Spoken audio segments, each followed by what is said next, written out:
Yo, what's going on, everybody? My name is Liam, and I pick fights each and every week on this channel, and I'm excited to do so once again. We've got a UFC card to break down, and it's not this Saturday night. If you guys are like me, you're a fight fan, you were saying to yourself, you know what? I wish that UFC action was on today. It's not on today, but it is on next week, and it's going down from the Accor Arena in Paris, France. Paris, France. We got a 14 fight slate going down, so there's plenty of action to talk about. And in the main event, none other than my boy, Benoit Saint-Denis. He's made me a lot of money throughout his UFC tenure. Unfortunately, whether it was the staph infection or the right hand of Dustin Poirier that did the trick, he got put down badly in his last fight. He's looking for a successful hometown, show out, right? He's trying to get back on the horse. Meanwhile, Renato Moicano, he's all about that action. He's all about that coin, and he's looking to try and get another big win under his belt as an underdog, but it's going to be a very tough task in front of a hostile crowd. So I'm excited to break this one down. I'm excited to talk some fights. And this is a really exciting card to talk about. So we got 14 fights to break down. We got great fights in the top two fights on the bill. And because this is going down in front of a huge crowd and it's going down in Paris, there's a lot of local crowd, favorites. There's a lot of fighters from France, and there's also a lot of meaningful matchups, ranked contenders in the UFC. So I'm excited to break the card down. I'm excited to have some fights back in our life. Shout out to the chat. We got a bunch of night owls rocking with us. Ben says, Liam, prognosticate, brother. You know that's what we're about to do. Glenbot says, what's up, gentlemen? What's up, Glenn? Joey Orlando in the building says, yo, what's up, brother? Zach Johnson says, Liam, you know what fight I'm here for. Appreciate you, Zach. Welcome aboard. Larry says, yo, what's up, guys? How you all doing? Hope everybody's feeling great.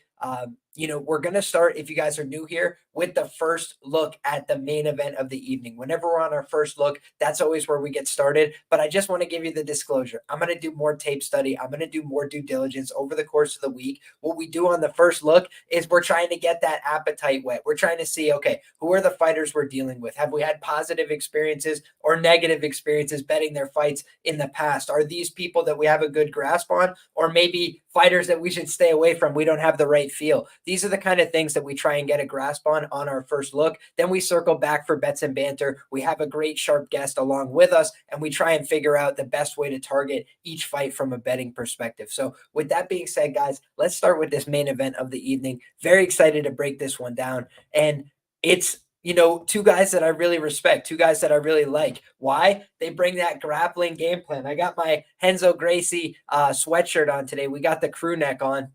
And I'm excited about competition class tomorrow. I'm excited to continue getting after it on the mat. But you learn from guys like Renato Moicano and like Benoit Saint-Denis. Benoit Saint-Denis, maybe he didn't have the success he was looking for against Dustin Poirier in the end. He took a big risk. He fought a very talented fighter. He had some great positions. He had some good takedowns. He even had several serious back takes, but ultimately it wasn't enough. But did that tell you he has no upside in the division? I mean, he was putting a mauling on Dustin Poirier with his pressure, with his pace, with his ability to go out there and get the takedowns. And I think that, Dustin Poirier showed great instincts. I've done a video about this in the past, if you guys remember, where I talked about the guillotine threat from Dustin Poirier, how he was able to exhaust and fatigue Benoit Saint-Denis.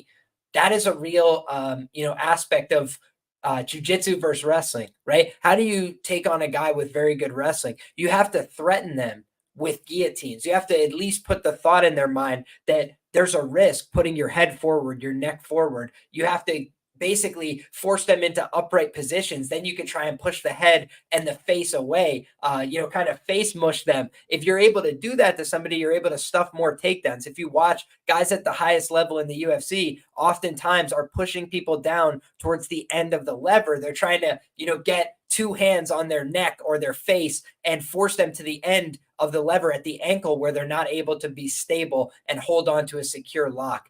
I think that when you look at this fight, it presents some interesting challenges because we know a guy like Renato Moicano has very good grappling. That's his bread and butter in a lot of ways. And where he's had some struggles in the UFC has been people, knocking him the hell out, right? Like guys getting after him with the hands, guys hurting him on the feet, guys putting him down with big shots. That's been a lot of the problems for Renato Moicano. Oftentimes, his grappling has been a selling point, not a detriment. And when you look at Benoit Saint-Denis, oftentimes he's pushing the wrestling, the grappling, the pace as his primary weapon. We've seen him go out there and do that to very talented jiu-jitsu players, a la Thiago Moises. However, Thiago Moises has a little bit more of a wilt to his game than Renato Moicano. We saw Renato Moicano on the brink of being finished against Jalen Turner. And a lot of the problem there was Jalen Turner letting him off the hook, not having the right finishing instincts. But still, Renato Moicano from the brink of, collapse comes back and he's able to get on top, find the finish. And I believe that was his first win via KO or TKO in the UFC and maybe even as a professional. So Renato Moicano has shown a little bit of growth and a little bit of evolution. We've also seen, I think a lot of people forget if they're newer fans of the sport, at 155 pounds, he's leaned a lot more on his wrestling, his grappling, his takedowns. But if you look back at 145 pounds, there were times like when he fought Calvin Kattar, he absolutely dummied him with the striking. He used the calf kick. He used his ability to be, slicker with the lateral footwork. And he was able to use that to his advantage there and won a fight pretty cleanly against a guy who's known for his boxing and his ability to go out there and strike on the feet. So I think that we have a Renato Moicano who does have multifaceted skills. He can go out there and be a little bit of a range kickboxer. His problem is his chin, his durability has not really held up when he's been under scrutiny. And that's been the case at 155 pounds, most particularly. If you go back and look at the record, Renato Moicano, very talented fighter, but 3 losses via knockout. And like I said, there was a little bit of bad finishing instincts from Jalen Turner, kind of let him off the hook. Drew Dober had Renato Moicano in some serious bad positions with his power, was hurting Renato, but Renato was able to bail himself out with some pretty easy takedowns, with some top control over Drew Dober. And that's been a sticking point throughout Drew Dober's career, a really serious flaw to his game, right? Getting flat backed on the mat at times. Then you look at the Brad Riddell fight. I mean, Brad Riddell, unfortunately, needed to take some time away. I think he's done that for a while. And honestly, he's just tremendously undersized. He was getting in a lot of wrestling and grappling exchanges that were negative EV throughout his career. I remember I bet Jalen Turner to submit him in the first round at pretty ridiculous odds. And, Riddell is just a smaller guy that shoots takedowns when he's under pressure. And if you do that against these big, long guys that are better at jiu-jitsu, it's just going to be a significant problem for you. So I didn't think that was a huge feather in Renato Moicano's cap. It was just a leveraging of his existing skill set. Well done there. I had a massive bet on RDA against Renato Moicano. And the one thing I will say is you got to give a lot of credit to the toughness of Renato Moicano. I mean, he got absolutely beat from pillar to post in that fight. If you guys go back and watch it, it was a beatdown. It was a veteran lesson if I've ever seen one. And he took it on short notice. He flew halfway across the world. There was a lot working against him there, but still, you got to expect, that this guy Renato Moicano, the younger guy, the guy who's looking to make a rise in these divisions, could go in there and compete. And unfortunately, it wasn't until rounds 4 and 5 when the legend RDA started to slow down just a touch. And honestly, in my humble opinion, started to show a little bit of mercy to his Brazilian brother, that Renato Moicano was able to get a little bit of offense back. He was able to start walking forward a little bit in the fight with a lot of damage on his face. He was able to come forward, be a warrior, make it to the final bell. But ultimately, he got absolutely beat up in that fight. And it's a reminder of the fact that on the feet, if you just keep him there and you have a well-rounded game, you can compete with the kicks, you can compete with the punches. Renato Moicano is still there to be exploited by some of these top guys in the 155-pound class, in the 170-pound class. I think that was a catch weight fight of some kind with RDA. Let me check the weight class here on Tapology. Yeah, that was a 160-pound catch weight on short notice. But RDA has done his competing at 55 and 170. The Alexander Hernandez fight, another good win, goes out there, gets a submission, but Hernandez, a career underperformer. The Jai Herbert win has aged quite well in terms of going out there and getting the submission over a guy like Jai Herbert, who has been tough, gone out there and competed well with a lot of talented fighters. So hats off to Jai Herbert. Then you look at the Fiziev fight, again, that's where you see the power and the durability not really matching up there. He got clipped early, and put down badly with the left hook in that fight. He beat Damir Hadzovic, and in one of my favorite moments of all time, he instantly submits Damir Hadzovic, and then he looks at him and he's like, "I wanted to keep fighting," and Hadzovic says, "Well, then you shouldn't have submitted me," with so much earnest in his heart. And that for me is just a great all-time moment. If you haven't watched that, go back and watch it. Hilarity in mixed martial arts. He didn't understand that he was the one that ended the fight early. Then you look at the Chan Sung Jung fight. Another example, this one at 145 of him getting clipped, getting knocked out. He got beat up to the body by Jose Aldo. Jose Aldo chased him down like a man possessed. So we've seen the durability as a constant refrain throughout his career. And I do think that Benoit Saint-Denis hits very hard. If you look at his career resume, he has 4 wins via KO or TKO, 9 wins via submission. But a lot of times he breaks guys down with his strikes, and then he gets on top of them and out-grapples them, or he gets on top of them, beats them up with some strikes, they turn in, and then he gets the choke. So I think that it's the kind of fight where, you're going to see brute strength, pace, aggression, dogged determination, and power against better techniques, right? I think that Renato Moicano does have better techniques, but I think that when you look at his durability, I'm not sure it's the same as Benoit Saint-Denis. Benoit did get knocked out by Dustin Poirier. Realistically, I think Renato Moicano would either submit Dustin Poirier or get viciously knocked out by Dustin Poirier if they were to fight as well. That's just the way that I see it going. Shout out to Gold Caps in the chat, says Moicano, best jits in the lightweight division. There's a case to be made there, but he didn't really show that against RDA, for example. Just something to consider. He did. RDA is my boy, but he got taken down 11 times by Gamrot. A lot of these lightweights have blended together in my mind. Excuse me. Jewish Better says he was eating steak in Brazil, drinking beer. Is he not doing that now? Is Gomis and Brito canceled? Says my guy Zell. Shout out to him. He says my boy Liam. Zell, I'm not sure. I think that there's definitely rumblings in that direction that Brito might be booked in a bigger fight, but I'm not sure. Is the God's honest truth. Looking at Topology, it's still listed there. I definitely saw some things on social media. So before we get too deep into that fight, we'll definitely look at their social media. We'll try and see if their Instagram stories has something to tell us, in terms of whether or not that fight has been officially canceled at this stage of the game. Mark Schillingberg says Moicano showed a hell of a chin versus Dos Anjos. Yes, he did. But that was also a catchweight bout, which is something to consider. And also, RDA is not the most heavy-handed guy. I mean, he virtually put down Gamrot with a knee in that fight, wasn't able to follow up. He hurt him with the uppercut as well, wasn't able to follow up. He doesn't have the greatest finishing instincts, especially at this point in his career. I remember he put away Benson Henderson back in the day, but he's just not known as being like a huge power puncher. He's a very thorough guy, and I think I had a little bit of RDA ITD that night. I couldn't believe he didn't finish him, beat him up bad. So yeah, he could take a whooping, but not every time, man. It kind of comes and goes with Moicano. Shout out to my guy, the Jewish Better, says that was his first win via KO or TKO. Absolutely. Glenbot says BSD is 7 years younger. That is a notable statistic. Shout out to our guy Mark, says, what's good, Liam? Stoked you're going live right now. I'm happy to be here talking with you, my brother. Banger of a card. Let's dive in. Absolutely. Dustin was kind of playing with his food, don't you think? After the first.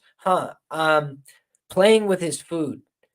I don't know about that. For me, I'll give you my honest interpretation of the fight as somebody who bet Benoit Saint-Denis at minus 130. I think he closed like minus 230 or something like that in the fight, maybe minus 200 or so. When you look at the way that the fight played out, everything that I expected to happen happened in the first round. I did expect it to be Benoit Saint-Denis. He's going to have to get through, some exchanges in the pocket. He's not going to be as clean there. He's going to have to use his durability. But I was like, if he gets a hold of him, he's going to take him down. He's too strong. He's too big. He's going to take his back because Poirier is a guy that tends to give up his back in grappling situations. When guys take him down, he tries to get right back up to his feet. He gives up his back, and he can work from there. He's not a guy who instantly gets submitted from that position.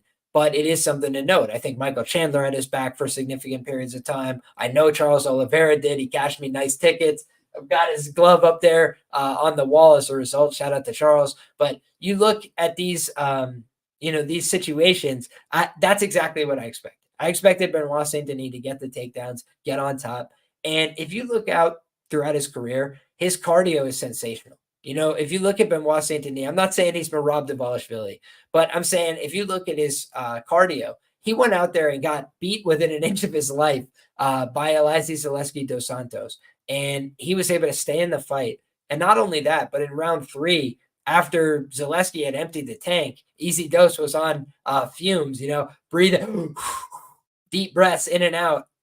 Benoit Saint-Denis was the one pushing the action in round 3 and trying to get back after him after he had been, virtually finished in both round 1 and round 2 via TKO. So I think that you look at a guy like Benoit Saint-Denis, he is a special fighter in terms of his attitude, his willingness to come forward. I mean, the one thing you could say is, hey, Dustin Poirier put him down, but he had to put him down physically. He had to literally end him, knock him out, unconscious, sleep him. And if, a guy like Moicano could do that, I would be very impressed. I don't think Moicano is the same punching threat that a guy like Dustin Poirier is. Dustin Poirier hits like a truck, right? He's got very good power in both hands. And you see that, right? He's the knockout leader in the lightweight division for good reason. There's no surprise about that. So I think of a guy like Benoit Saint-Denis as a victim of two things, right? Number one, he was offered a huge opportunity, and it's impossible to say no to that.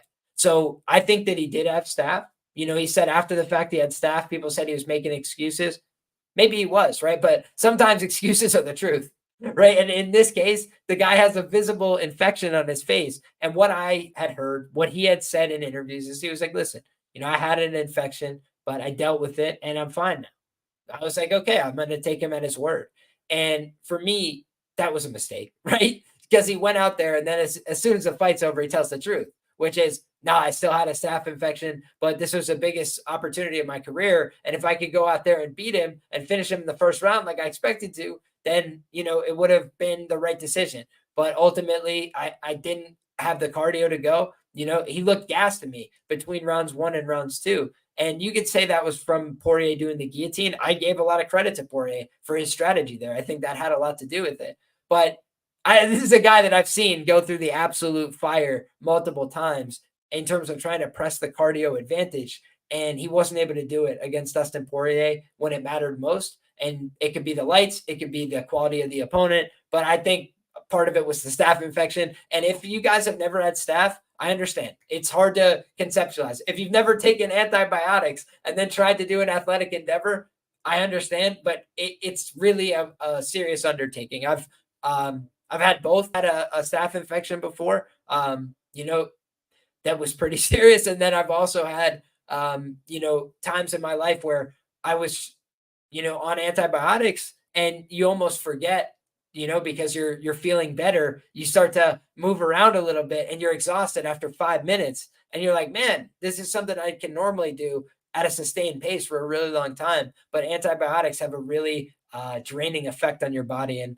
ultimately, I think, there's no excuse for getting knocked out, right? The defense wasn't there. The hand placement wasn't there. But I think a lot of that had to do with fatigue. And Benoit Saint-Denis, he's got a lot of questions to answer in this fight. Number one, how's he going to respond to adversity? He's lost before in the UFC. What did he do? He rattled off a 5-fight win streak, multiple finishes, went out there, got a lot of wins in Paris, did his thing in France for the UFC. So he's done his job for the company. He's gone out there and delivered more often than not. And he took a huge step up in competition against the boss, right? He comes out to James Brown, paid the cost to be the boss. Dustin Poirier, an all-time lightweight, a guy who's worthy of respect.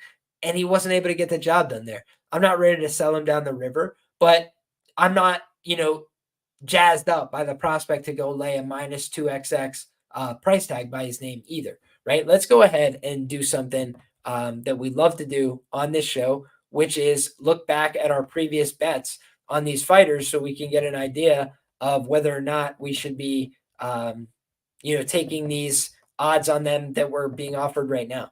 So first and foremost, let's go ahead and share our screen. We're on betmma.tips. All my bets are tracked on here for the last, several years. You guys can go back and look.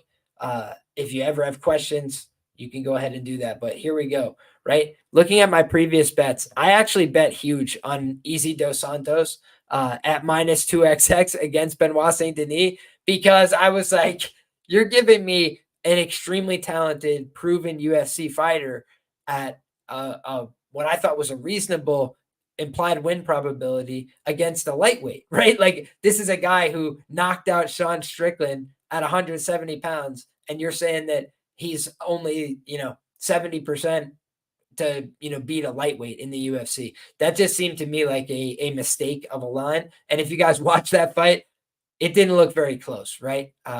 Easy Dose beat him very, very bad.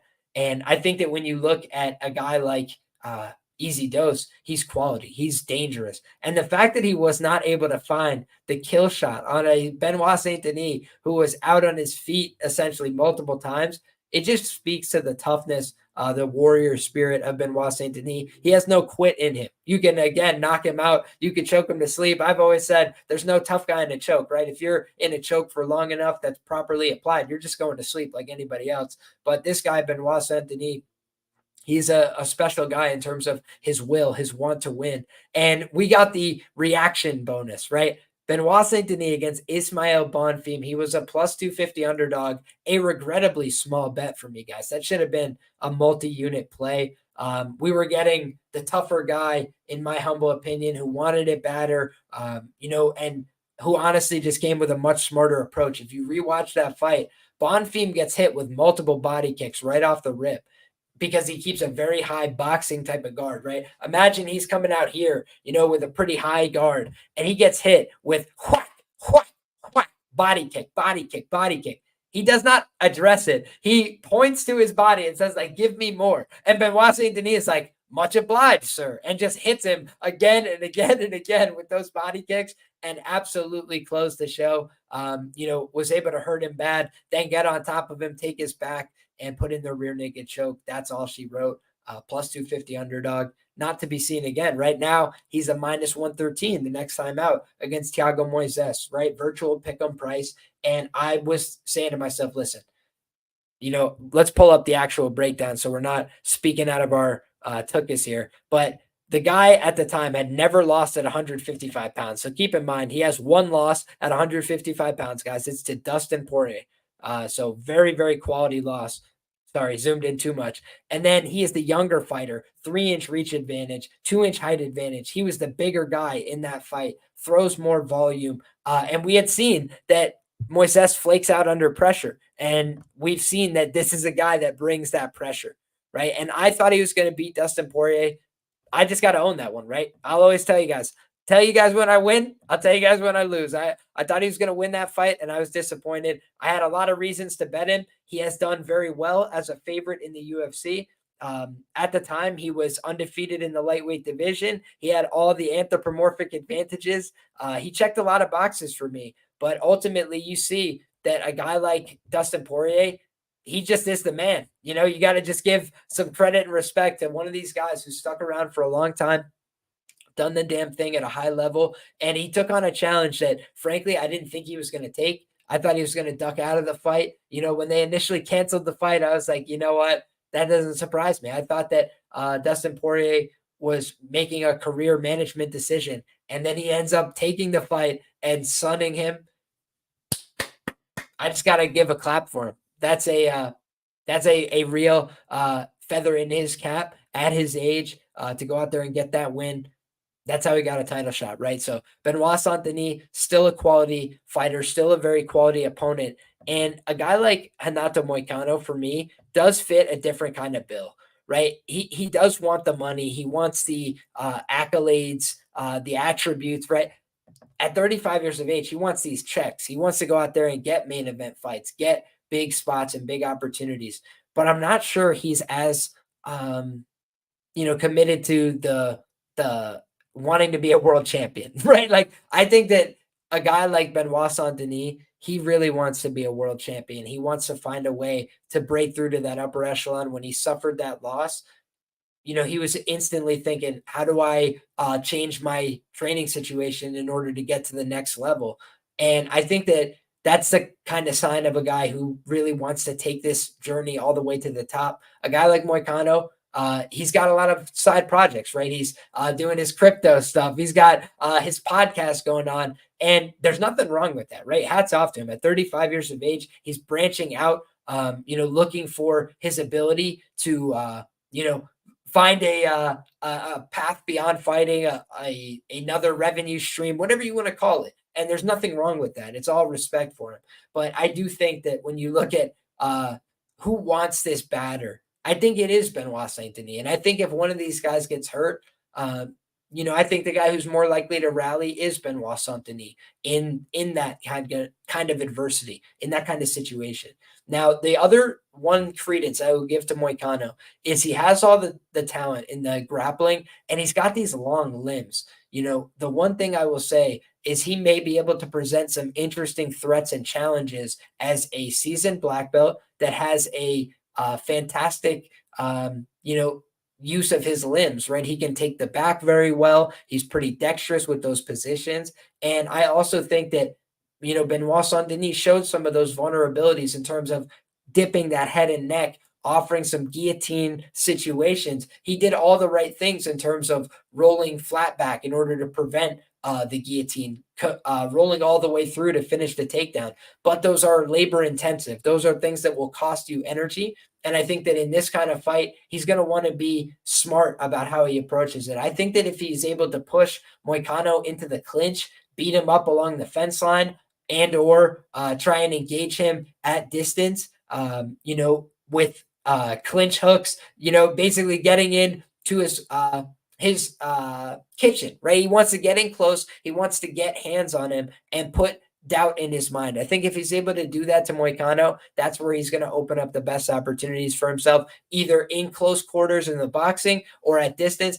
The other thing I will note is Renato Moicano, big, long torso. He's got experience in kickboxing, right? But we know BSD drills those body kicks. He throws them very, very hard. And when you've got a big, long torso like that, I do wonder, how is Moicano going to take those shots if BSD is able to get off with his body kicking game? Poirier is very clever and crafty with some of the things he does to try and prevent that, in terms of blocking with the elbows and the knees, looking for ways to punish people when they do that with the short hooks, with the hooks to the body. I think that Moicano is not as comfortable as a striker there. So for me, this is a really interesting fight because it's not a layup. It's not an easy fight for Benoit Saint-Denis on the comeback, but it is a winnable fight. It's a fight where he's got the age advantage going his way. He is a guy that can go out there and compete with Moicano, in my opinion, on the feet.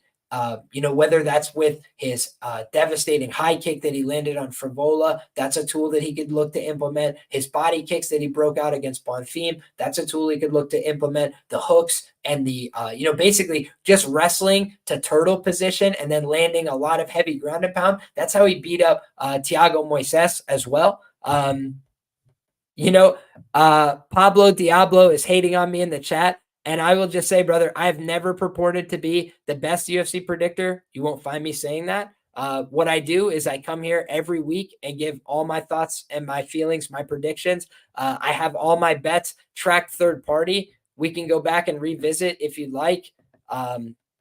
My BetMMA.tips, which has been active for a long time, unlike a lot of people in the space, don't have multiple accounts. I've been tracking my bets since I was a losing bettor. 7% ROI lifetime, 140 units profit lifetime, tracked third party. And we can go back and look at the stats year over year because I appreciate the feedback. Don't listen to this boy. His ideas and his bets will lose you money. I think that there's a reason so many people have listened to the show for so many years, and you can look year over year. When did I say I'm the best? Won't find it. What you will find is me saying that consistently over time, by taking responsible risks, I have been plus money. And if you look year to date, am I reaching my goals? No, I have higher goals for myself than a 5% ROI. That's the truth. But am I up money on the year? Yes, I am. Plus 8.3 units year to date, track profit. And we're still working each and every day to improve on that. I haven't been able to bet on Contender Series every week like I wanted to because I have to go to New Jersey in order to make that happen. It's a hassle for me. But have I been doing well on my Contender Series predictions? Absolutely, yes, I have. And you can go back and check them, whether it's on the streams that we do, whether it's on the prediction articles that I write. So I appreciate the hate, but I'll just let you know I disagree with your takes. Also, every write-up that I do is available for Roto Grinders. It has been for ages. So just go ahead and take a look. And if you still feel that way, God bless you. But I do this all for free every week. This show, free each and every week, has been for ages. Go back and look at how many shows we've done. From the first look to bets and banter, I bring on other people to share their opinions, other sharp tracked winning bettors long term. So if you don't like my opinions, you can listen to the sharpest chat in the game, or you can go ahead and listen to the great guests that we bring on the show, or you can go ahead and take your ass to somebody else's stream with the negativity. But I just want to say, God bless, peace, love, and chicken grease. I think all the people that rock with us, the sharpest chat in the game, I think they know better. So thank you guys all for your support. Thanks everybody for listening. And I think that the closing thoughts I'll give you on the main event is that I like Benoit Saint-Denis, but I don't love the price. I think it is a little bit price prohibitive. I respect Renato Moicano. I think he's a good fighter. So I'm hoping a lot of money comes in on Moicano. I think there's some respect behind him. I think there's some popular, betting podcasts in the space and things like that where Moicano is affiliated with them. I think there's going to be, that kind of public push for him over the course of the week. And I think that if you look, Moicano deserves some respect at the window. But for me, I've always been a Benoit Saint-Denis believer, and when I've looked to fade him, it's with huge welterweights that I thought could go out there and knock him out. And I don't think that Moicano necessarily fits that bill. So for me, I'm looking towards Benoit Saint-Denis getting this one done, but it might be some early adversity. You might have to deal with, some calf kicks and some tough situations, but I think he's got the heart, the toughness, and he's a damn soldier. So let's see if the special forces can get it done for the French once again in Paris at the Accor Arena. Moving on, guys, we got the next fight. It's a co-main event. Middleweight bout. It's going down with Brendan Allen. He's fresh off of a casino beatdown with Marvin Vettori. If you guys haven't seen that, absolutely ridiculous. These two guys went to battle with each other, just at a PFL event or something like that. It looked like they were in the background of a casino. God bless them for it, right? Good old-fashioned drunk brawling from two UFC middleweights under contract. And you're seeing a Nassourdine Imavov was not involved in this drunken brawl. So ultimately, that's going to make him a favorite one way or another coming into this spot. I want to give a shout out to Nassourdine Imavov. He's coming off a pretty good string of performances. You look at the Jared Cannonier fight. Was it a premature stoppage? I think there's an argument that it was, but if my memory serves, I think I predicted that Imavov was going to get that fight done. And the reason being is he was the younger guy. He's a big guy. He sticks behind that jab. And if you're not able to clinch him up for extended periods, like Phil Hawes was able to do, if you remember back in the day, or if you're not able to back him up and walk him down with the pressure like we saw from Sean Strickland, he does become a handful because he's able to start sticking people with the jab. He's able to work in his own kicks. He's able to set a nice striking flow and rhythm for himself. And then he's also able to mix in the takedowns a little bit. He's able to mix in a little bit of that wrestling and that grappling pressure. And sometimes that's where he breaks opponents is by mixing in that ability to get them to the ground. He did that to Edmund Shabazian. He did that to Ian Heinisch. And then you also saw against Joaquin Buckley, if my memory serves, he was able to go out there and get multiple takedowns as well. One thing I haven't brought up is UFC stats. And I want to bring up UFC stats in case there's anything interesting that we can glean about these fights from these matchups. So first of all, on the main event, the one thing that stands out to me is Benoit Saint-Denis has very poor defense on the striking metrics. Just something to keep in the back of our mind. He does land more significant strikes, but he absorbs more significant strikes as well. His defense is piss poor. His striking accuracy is superior, though, and I think he's a little bit more powerful. He also attempts more submissions per 15 minutes. The other thing I want to note is he's a southpaw taking on the orthodox Renato Moicano. I want to look at my guy Dan Tom's southpaw report and just see how he's dealt with southpaws in the past. I think that will be an interesting note. But as for this Imavov fight, let's go back and take a look at Imavov's stats in the UFC as they compare to a guy like Brendan Allen. So both these guys are very similar in terms of height and reach. You're seeing 6'3" for Imavov, 6'2" for Brendan Allen, 75-inch reach parity across the board there. And these guys are both fighting out of an orthodox stance. In terms of things that jump off the page at you, the striking differential is far superior for Nassourdine Imavov. He's got better accuracy and much better striking defense by the numbers. When you look at the takedown upside, you look at a guy like Brendan Allen as a more efficient takedown threat, as a guy who's more likely to get the takedown, but you see the takedown defense from a guy like Imavov stands out as being superior. They both attempt a similar amount of submissions, which is surprising to me based on their stats. I would have thought Brendan Allen would have had the higher attempt rate, but perhaps that's not the case. And for me, the stats would point to Nassourdine Imavov being the favorite here. Plus, you do have the idea that, a guy like Nassourdine Imavov, he's going to get the rub from the crowd here. He's the Russian sniper, Nassourdine Imavov, but he's fighting out of Paris, France. And that's probably going to be something that bodes well for him in terms of crowd support.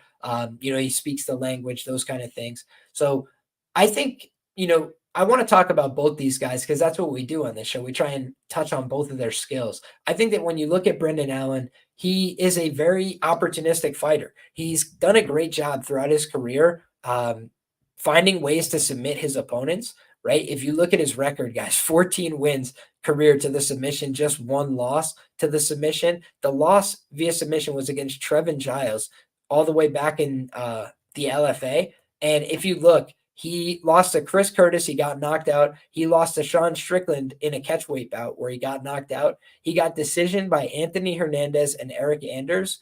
And those are all the losses of his career. So those are all very quality UFC level losses. There's nothing that stands out as like, man, what an ugly loss for Brendan Allen.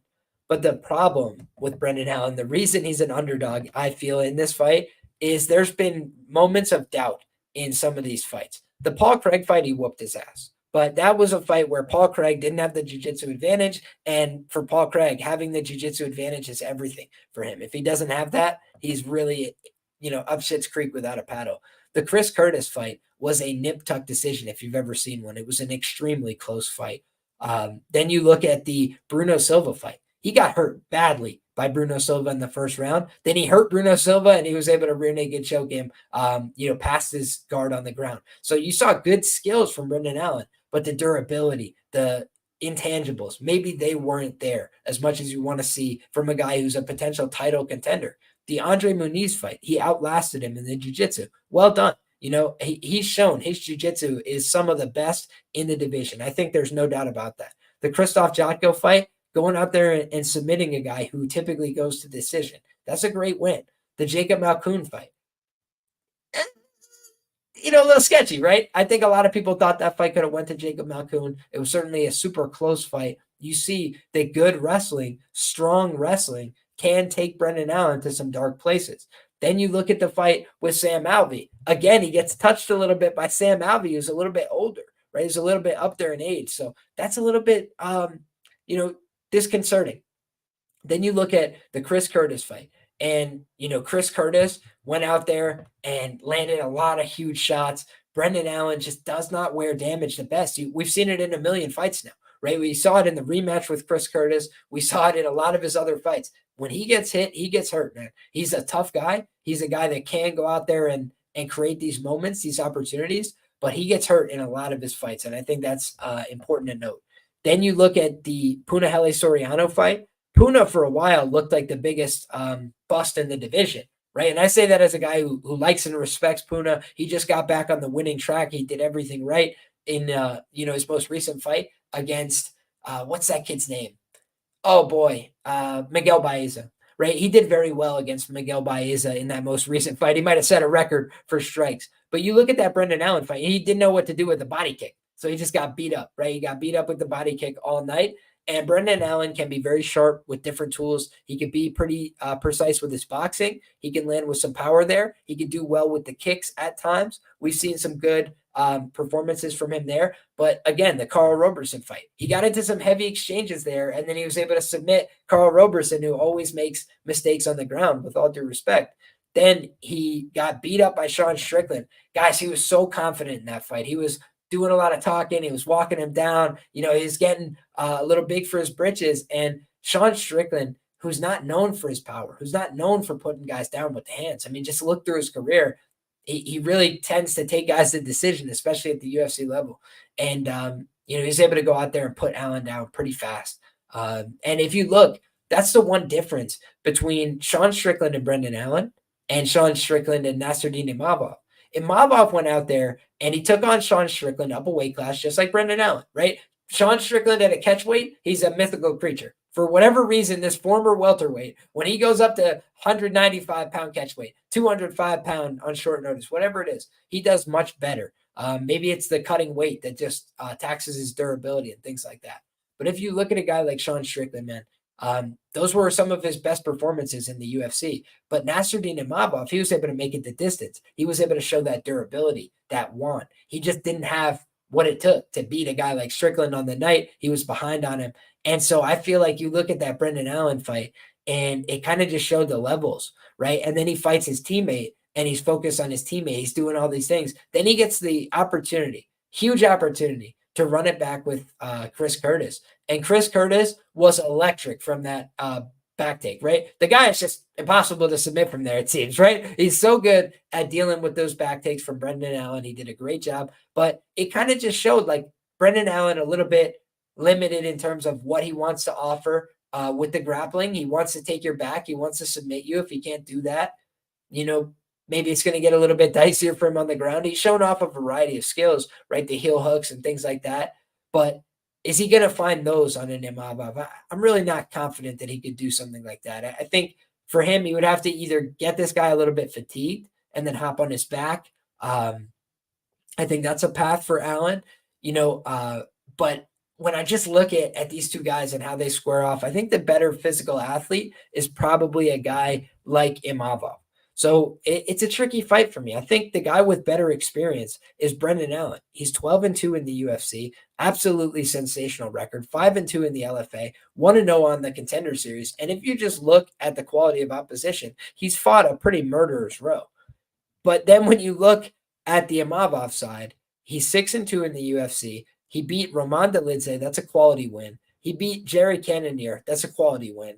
The no contest with Chris Curtis, that's just a weird fight. The Sean Strickland fight, he lost, but it was weird circumstances. He was supposed to fight Kelvin Gastelum, a much more winnable opponent at a much more normal weight class.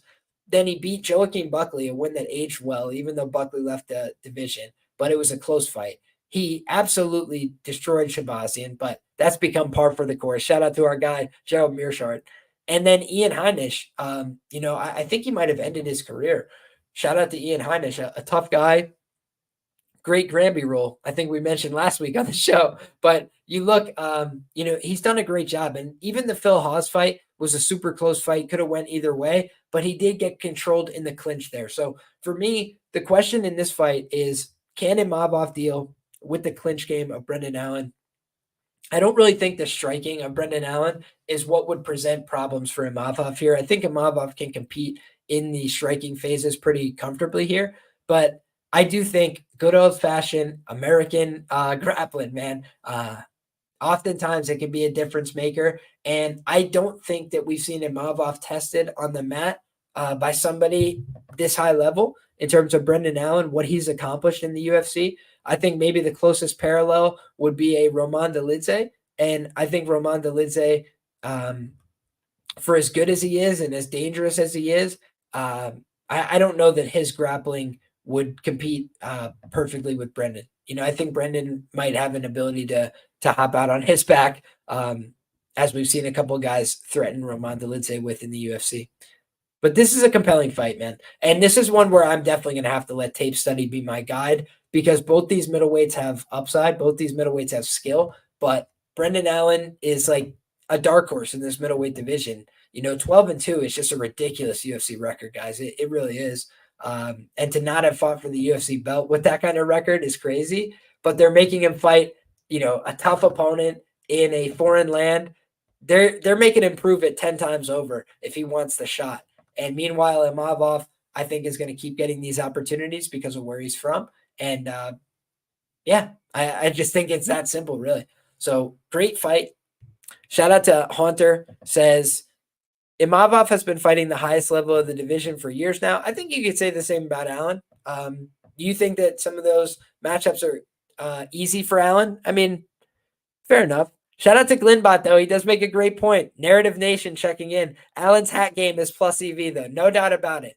Dead animal on the head, as my guy Dan from Best Fight Picks would say. Absolute clutch call. So with that being said, guys, I think it's time to move on to the next fight on the card. Shout out to Glinbot, says Ailin on a 7-fight win streak, which is impressive. That's true. I agree with you. Shout out to Jewish Better, says, yeah, I read Imavov has bad cardio from the Strickland fight, but it was a catchweight. Strickland, a tough matchup. Thought he looked good in round 4 versus Cannonier. Yeah, I thought he could have fought 5 rounds against Cannonier. I think that was an improvement from him. I also think Cannonier is an older guy, so that definitely is a test on the cardio. The thing is, Brendan Allen is a guy who's like an age contemporary, right? So unlike Moicano, who is a little bit of an elder statesman for the lightweight division, I think of a guy like Brendan Allen as another young veteran, right? He's a young veteran in this division, ton of experience, but he also has a lot of miles. For a guy who hasn't fought for the belt yet or something like that, he's got a ton of miles in big fights, big 5-round fights in the LFA, in the UFC. So it's a tricky fight. Wouldn't call Buckley, Hawes, and Edmond top of middleweight. Yeah, I would agree. I think Haunter was being a little bit generous with our guy there, but certainly the recent fights have been the top echelon guys, ranked opponents. All right, folks. I got to just say, if you're sitting here rocking with me and you're a night owl, shout out to you guys. We've got not just one coffee. Cheers. We have 2 coffees. So we are absolutely locked and loaded, ready to rumble for these 14 fights. Now, I said I would check the Instagram before we break down a fight that's not happening between a fighter I love, Joanderson Brito, and a fighter that I do not care for on the other side. So hold on one second. Let's look at Brito's social media. Oh, boy. Let's see here, guys. No, it looks like he's getting warmed up. Maybe this fight's going ahead as scheduled. I'm seeing him call out Evloev. Let's see.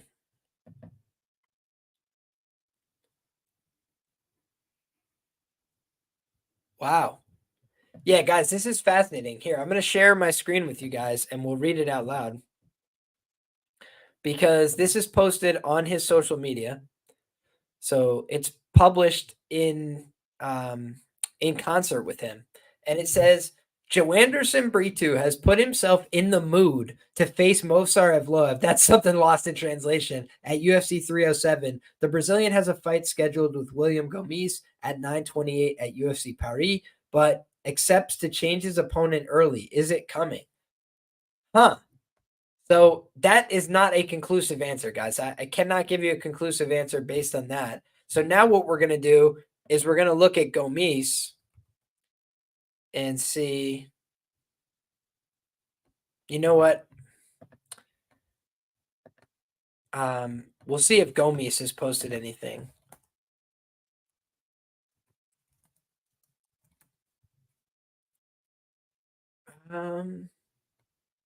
Oh, it's Jaguar UFC, isn't it?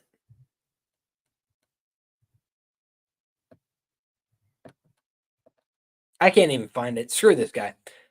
We're going to talk about it as though the fight's on, guys. Because I don't know for sure, and I don't want to skip it just in case. So I think that Evloev versus Brito would be a banger. I hope that they make it. I hope whether he wins this fight or he doesn't have this fight at all, I hope that that's the next fight that they make because that would be sick. But In any case, let's talk about the one that we've got in front of us. We've got William Gomis, a French fighter, taking on Joanderson Brito. And for me, this is an interesting one. I think Joanderson Brito is a beast. I think he's a great fighter. I think he's a killer. And he has a style that I love because you look at his career win-loss record, 7 wins by knockout, 8 wins by submission, just 2 wins by decision, right? So he goes out there and finishes fights. In the UFC, he's done nothing but finish fights. 3 wins by knockout, 2 wins by submission. The quality of competition hasn't always been there, but the quality wins that he does have, Chepe Mariscal via knockout pre-UFC, Diego Lopes via decision on the Contender Series. I mean, this guy has a real win, list under his belt at this point. Jack Shore via doctor stoppage, Andre Fili via knockout in the very first round. And by the way, we were there. We were there. Plus 250 underdog, I think, something like that. I'll pull it up on BetMMA. Absolutely crazy. Mark Schillingberg says, isn't Evloev fighting Arnold Allen? He already fought Arnold Allen. I don't think they would run that one back, but maybe I'm wrong. If you see an official announcement at that, let me tell you. Zach says, I got to tell you, Liam, Gomis can't make 145 comfortably. Yeah, if you look at Gomis, we've been talking about Brito, but if you look at the Gomis side of things, he has had 3 canceled bouts in a row, guys. He withdrew from a bout with Melsik Bagdasaryan. Lucas Almeida had an injury, so nothing he could do about that one. And John Silva, he pulled out of that fight due to weight cut complications. He was pulled from the fight, I believe, by a doctor. So I think that when you look at the Gomis side, he does struggle to make the weight. There's no doubt about that. And I think that when you look at a guy, like Gomis, if you struggle to make the weight and you don't do that much in terms of offense, man, it does seem like, he's got an uphill battle here. Now, what Gomis does well is he limits his opponent's upside and their offense. If you look at his fighting stats, he's only absorbed 1.5 significant strikes per minute in his UFC sample. So he's really limiting what opponents are able to land on him. But in doing so, he's only landing 2.6 significant strikes per minute. So that's not a lot of volume. That's not a lot of offense or output to give the judges to score. On the other side of things, Joanderson Brito is landing 3.4 significant strikes per minute. So he's landing more, but he's absorbing more, 2.7. So his defense isn't as good. His accuracy is much better. The defense is what William Gomis relies on, 75% distance striking defense. I mean, that's very, very good for the UFC level. But let's go ahead and look at his quality of competition. He fought Yanis Gamori, who is not good.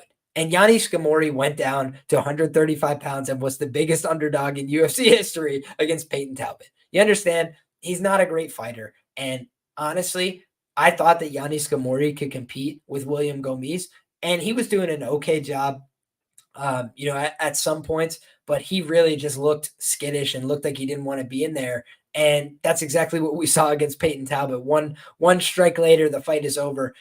So shout out to Peyton Talbot for that. But it did show that maybe Gamori is not of this ilk, right? He's probably going to get one more fight at this level, but he has not proven himself to be UFC level in any way at this stage of the game. The Francis Marshall fight, it was a good win, but it was 27 significant strikes to 12. He just ran a reverse marathon in that fight. And for me, I did not come away impressed by Gomis in that fight. It was a weasel-like performance, as we like to say. And then you look at the Gomis and Aarons fight, and Jarno Aarons had a pretty tight triangle choke locked up, if my memory serves, at one point in that fight. He had a pretty good submission attempt. He landed some powerful strikes on the feet, but he did a lot of chasing. He did a lot of following. He was not able to corner him at any point, so he got outlanded 32-20 on significant strikes. For me, Brito is extremely aggressive, but he mixes in the wrestling and the grappling as a component of his game. If you look throughout his run in the UFC, he's taken down every opponent except Andre Fili. And Andre Fili, he absolutely dropped with an overhand right. So if you look at that fight, he just blasted him out of there instantly. He never had a chance to implement any wrestling or grappling in there. But I do think there was a time when he used to wrestle himself into a hole, right? You look at the Bill Algeo fight; he shot 2 takedowns there. Got 2 takedowns, I should say, and then he was only able to muster 40 significant strikes. He only was able to muster 44 significant strikes in a fight that went to decision against Diego Lopes, but he landed a lot of significant shots in terms of like the shots that he did land. They were impactful. He did damage to Diego Lopes. He busted him up. Then you look at the fight with Lucas Alexander. He was absolutely dominant with his grappling in that one. Just did whatever he wanted to him, picked him up, horsed him around in that fight. Weston Wilson was nearly able to knee bar him, which is what told me he was going to absolutely clown Jeka Sergi on the mat. But he had him in some dicey situations with the knee bar. And then you saw the power. As soon as he was able to land his shots, he's able to change the complexion of the fight with his power. Against Pierce, that fight is hilarious, guys, because Pierce is on top of him. He looks like he's in a good situation. And, Brito's making fun of him from the bottom. He's like, he's like making faces at him and making noises. And then all of a sudden, this guy is like, get up and do something about it, boy. And, that must have set off a trigger in Brito's head. He just popped back up to his feet and choked him out. He was like, yeah, thanks for playing anyways. Good talk that we had. So I think that this is the kind of fight where a guy like Joanderson Brito is all violence all the time. And William Gomis likes to keep a very clean fight. He likes to skirt a little bit on the outside. He likes to use his length and his finesse. And I don't know that he's going to be able to do that here. I think that he's going to have to try and model his approach after a Bill Algeo, right? Make this guy spend a lot of energy wrestling and grappling me early, and then, come on strong late, land a little bit of shots, use your lateral footwork. But I think Gomis is not going to like exchanging with a guy like Brito, who is very violent, who's very heavy-handed, who hits extremely hard. And we've also seen, if you're getting put in submission attempts from Jarno Aarons, you're probably going to have some dicey moments with a guy like Joanderson Brito, who's got the physicality to leverage, trying to lift somebody up, slam them to the ground, things like that. And then he's also shown off that prowess with the submission game and ability to knock fools' heads off. Even durable fighters, he's been able to take them out with his hands, with his low kicks as well. The one thing that we notice, Gomis is going to try and skirt around the outside. And if that's the case, man, watch out for these low kicks from Joanderson Brito, who's going to try and whack, cut at that calf and take away some of that evasive footwork from Gomis. So I do think the longer the fight goes, the more Gomis has a chance to try and use his cardio, use the crowd, leverage that energy, come out there and exhaust a guy like Brito, who spends a ton of energy looking for the kill. But I think Brito is destined for bigger things than Gomis personally. I think that he's a guy that has a higher ceiling, higher upside. He's only 5'8". He's not a huge guy in this division, but what he does have is power, tenacity, submission skills. He was a brown belt in jiu-jitsu, I believe, when he got to the UFC. He's only continued to improve his game, working on his skills. So I think that this guy, Brito, is the genuine article. And I think he's a guy that can go out there and compete. I think it's an interesting fight because Gomis finds a way to weasel decisions, but I just think that Brito is a guy that he's going to bring too much firepower, too much intensity, too much aggression. I think he's going to get the win. And watch me have spent all this time talking about the fight, and then they don't even fight because Brito's fighting Evloev. But in any case, guys, shout out to the chat. Glenbot says, ask Jack Shore about Brito's leg kicks. Ouch. No doubt about it. Zach Johnson also reiterates that point about the low kicks.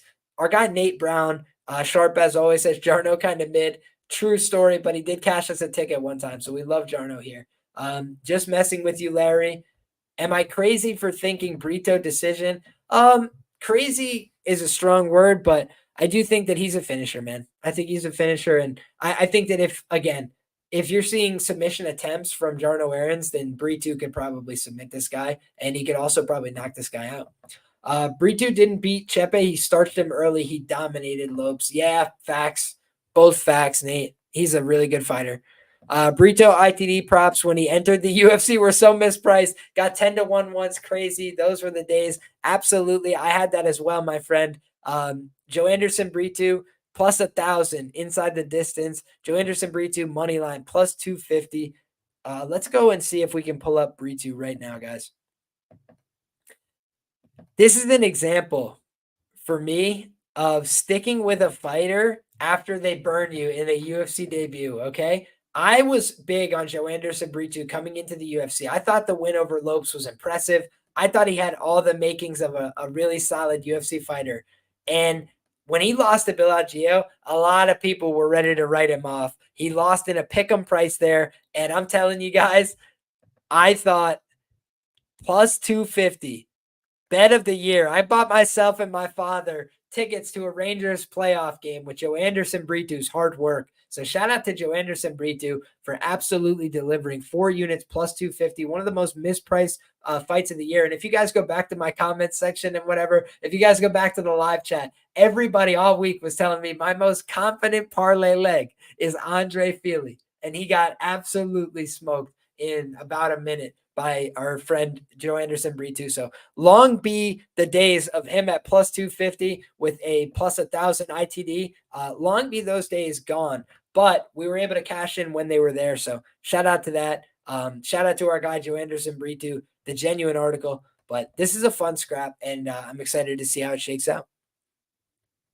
Speaking of fun scraps, we got another absolute friend of the podcast. His name is Bryan Battle. If you guys don't know, then you should know. Bryan Battle, fun fighter. He's retweeted our commentary several times because I said things like Andre Petroski should have to fight Bryan Battle every few weekends based on these lack of entertainment products he's been turning in, these wrestle anti-fight decisions he's been turning in. He should have to go back and fight Bryan Battle again.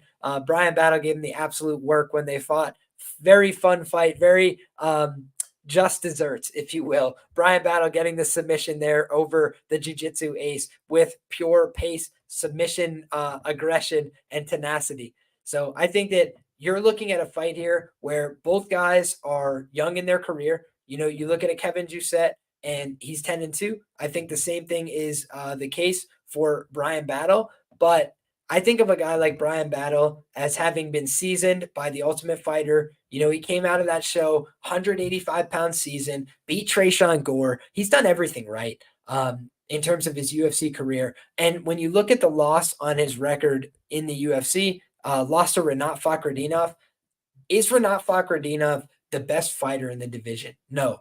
Is he a nightmare matchup when you're first coming down to welterweight and he's going to shoot 1 million takedowns, get on top of you? He feels like, he's 1 million pounds. Yeah, he's a really tough matchup in the wrestling and the grappling department. So you look at a guy like Kevin Jousset, and he's a guy that's gone out there and had success in the UFC, right? We can talk about the fact he went out there and beat Kenan Sung, pretty decent fighter. He went out there and submitted Kiefer Crosby, but the Kiefer Crosby fight, he had some competitive minutes, and Kiefer Crosby pretty reliable to gas out. So he was able to go out there and gas him in that spot. I think that you look at, that fight, Kiefer Crosby accepted it on short notice. I think he flew halfway across the world to Australia and things didn't work out for him. Then you look at the fight next up against Kenan Sung. Kenan Sung has been a setup fight for a lot of guys in the UFC, and not everybody's been able to take advantage of it, but he just has not had like a super stellar standout UFC career by any means. He's been a very middling journeyman type guy. And Kevin Jousset was able to go out there and get the win. But I haven't been, finding myself with my hair blown back by a Kevin Jousset performance. And I'm going to go look at the UFC stat line for Kevin Jousset. He's landing a huge amount of significant strikes per minute, 8.2 over his small sample size, absorbing 5 on the return, though, per minute. So the defense has not been great. The accuracy, the offense has been there. He's going to be giving up 2 inches of reach to Bryan Battle, but he will have the 1-inch height advantage. So a virtual wash there, and very similar age for these two combatants. So a lot of similarities, but you look at the Kenan Song fight, and he was able to land 134 significant strikes. No two ways about it. That's an impressive output. Landed a lot of shots there. If you look at Song Kenan, he has never given up that many significant strikes before, but Ian Gary did land 127 and finished him in the 3rd round. Rolando Bedoya landed 112. Alex Morono landed 98. So he's not a defensive savant by any means. He's a very hittable guy in his own right. The one, thing I would criticize my guy Bryan Battle, who I love and respect for, is that he has been pretty hittable throughout his UFC career. 3.7 significant strikes absorbed per minute. He went 46 to 45 on significant strikes with Gilbert Urbina. He went 112 to 57 with Tresean Gore, but he did get busted up a little bit in his eye in that fight. He absolutely knocked Takashi Sato stiff as a board in the first round. That was an insane fight. Shout out to Bryan Battle for that knockout. That was crazy. Then you look at the Renato Moicano fight. He got, knocked down with a big punch and then wrestled into oblivion. 7 takedowns given up in that fight. So that was a tough look for him. Then you look at the fight with Gabe Green. One of my favorite bets of all time, guys. Bryan Battle by knockout plus 1,100. Gabe Green sprints across the octagon, chin straight up in the air, and just throws leather until he gets knocked out in 30 seconds or less. Unbelievable. In North Kakalaki, Bryan Battle doing the damn thing. Sent him to the Shadow Realm. And great knockout. Great follow through. Way to go, Bryan Battle. Thank you for cashing me the ticket. So that one, he got outlanded 6-3 on significant strikes, but nobody's going to tell him the difference there because he absolutely sent that guy. Then AJ Fletcher, he outlanded 45-25. The significant strike stats on the Ange Lusa fight say that it was 27-23. But if anybody was watching that fight, it looked like it was 1,000,000-0 for Bryan Battle. He absolutely whooped that guy's ass. And Ange Lusa just did not want to be in there with Bryan anymore. I think on the night, everybody acknowledged what had happened there. I was gutted. I had round 2 and round 3 props on Bryan Battle. I thought he was about to deliver this man. So we had to buy a Bryan Battle t-shirt. We will be rocking that on the live stream on Thursday. So I'm a huge Bryan Battle fan. I like his game. I respect what he does. I think he's an extremely hard worker. Everything I've heard about this guy, his training, his work ethic in the room is second to none. He's always working, putting in extra rounds, doing everything he can. The conditioning always looks on point. The guy looks like he really wants to be out there. He wants to be a world champion. They've set him up for big situations and big positions before. They put him in North Carolina in a big spot. They've gone out there and given him opportunities. And I think that Bryan Battle, coming off the Ultimate Fighter, he's been seasoned the right way. I think Kevin Jousset, I think he's a guy that can continue to get better and improve.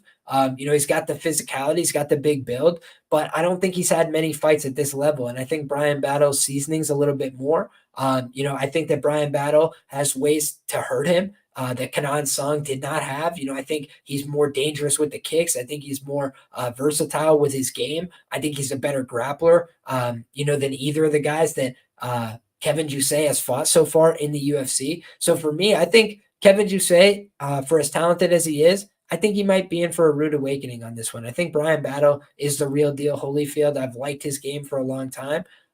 I don't know that he's reliable to cover these massive favorite prices because he does get touched a little bit on the chin sometimes in the early going. He does sometimes suffer from that tall man defense early. But I think as fights get extended, Bryan Battle comes into his own. He gets that doggone, and he absolutely makes guys second guess their will to compete.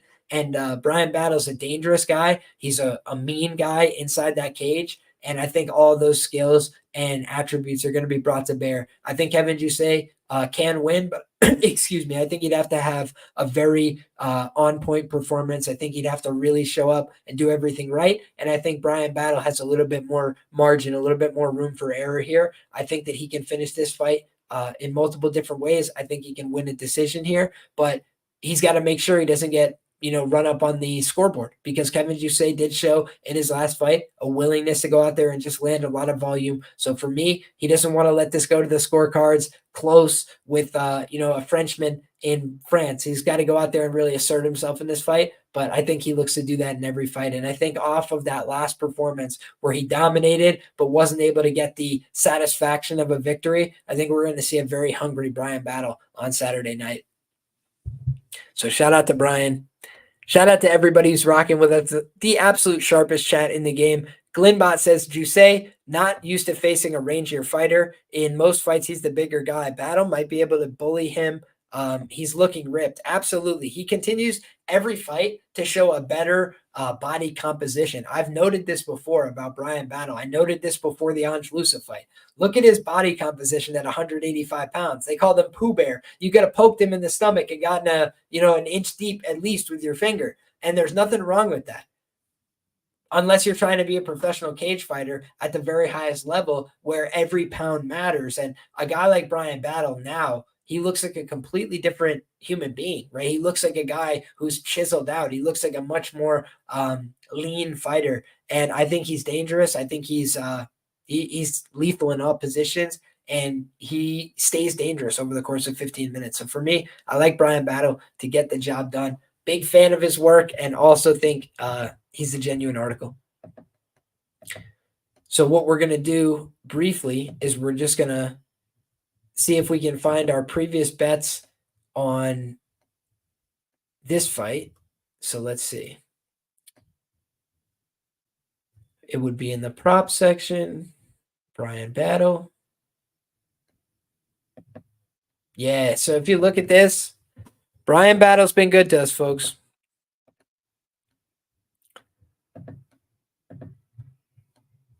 So I bet him against AJ Fletcher minus 175 on the money line. He was able to go out there and get the win there. I had Takashi Sato for a 0.2 unit sprinkle at plus 260, and he got kicked stiff as a board instantly. So that was my big loss on a Bryan Battle fight. But otherwise, guys, it's been smooth sailing. I had him in a parlay against Gilbert Urbina. That cashed on the Ultimate Fighter finale. And then if you look at the fight not to go the distance, it was plus money against Gabe Green, cash it as fast as possible. The KO for Bryan Battle at plus 1100, cash it. And then the plus 700 against AJ Fletcher, wins in round 2. I had the wins in round 2 and 3 again, loaded up the clip against our guy, Ange Lusa. And unfortunately, he found a way out before the fight had reached its natural conclusion. So unfortunate, but I still think that Bryan Battle showed what he was capable of, and I think he's going to go out there and get the job done for us on Saturday night. Next up, guys, we've got a fascinating fight where we've got Morgan Charriere taking on Gabriel Miranda, and this is a big age gap. You got 28 years of age for Morgan Charriere against 34 years of age for Gabriel Miranda. Gabriel Miranda, I called it last time out. I said he was going to submit Shane Young in the first round. He submitted Shane Young in the first round. I mean, it was pretty simple and straightforward. When you look at that fight, Shane Young is sub UFC level. No disrespect to the man at all, but he just doesn't fit the bill, right? He doesn't meet the criteria. When he's gone up against other UFC quality opponents, he's really fallen short on a number of occasions. I believe he's been cut from the promotion since. But if you look at that fight, Gabriel Miranda showed off his submission prowess. The guy's very dangerous with his guillotine game. He's got a very technical grappling game. But beyond that, he's a little bit of a wild brawler, I would say, on the feet. He's there to be cracked. He's there to be hit on the return. If you look at Gabriel Miranda, he's never been submitted, guys. 16-0 career to the submission, which is absolutely fantastic. But just 1-2 career to the knockout. So his chin is not there. It's not always there. He got absolutely flatlined by Benoit Saint-Denis in Paris. So he's had 2 UFC fights. One of them was in Paris. The other one, I believe, was in Miami. And he was able to get the win in Miami, but or actually, no, he got a win in Australia, excuse me. So he got the win in Australia, but he got defeated in Paris, France. He's now returning to the scene of the crime against another young French contender. This time, instead of being a 155-pound short notice fight, it's 145 pounds. And I will just say, if you look at Morgan Charriere's record, he has once been submitted. I want to go back and see when that was and who that was against. So it looks like it was very early on in his career. I'll have to check on ShareDog here because Tapology is not making my job easy. So they agree it's 3-1 to the submission. And if you look, he got submitted via heel hook in 2015 against Jean Luau. So I don't know exactly what to make of that. I do think that there's a world in which he gets out wrestled and out grappled here. Let's go back and look and see if he's been taken down so far in his UFC run. That's going to be an interesting question. And if you guys are ever wondering what stats I'm referencing, just simple UFCstats.com. That's the way that we're referring to these stats. And Gabriel Miranda, he's going to have the 3-inch height advantage and the 2-inch reach advantage here. So despite being the older fighter, he's also going to be the larger fighter in this contest, cutting a little bit more weight, I would imagine, at 145 pounds. Both these guys have negative strike differentials in their short UFC tenures. The accuracy is a little bit better for Fly Miranda, but his defense is absolutely atrocious, sub 40%, just 39% defense. That's really, really bad. His takedown average is 4.8, though, over 15 minutes. So that's a huge takedown upside, 2.4 submissions per 15 minutes. That's a huge submission attack rate. This guy goes out there and is relentless with the sub attempts. Basically, he's just had short fights, but he has gone out there and attempted the subs against Benoit Saint-Denis and Shane Jung. He submitted Shane Jung in pretty elementary fashion early in the fight. He had managed to take down Benoit Saint-Denis once before he was finished in that contest as well. So I look at the Morgan Charriere stat line, and he's got an 87% takedown defense rate. He gave up just one takedown to Chepe Mariscal. However, he gave up 3 minutes and 38 seconds of control time and 121 total strikes. He got hit on the ground 9 times by Chepe significantly. And let me look at the total strikes. The total strikes, he got hit,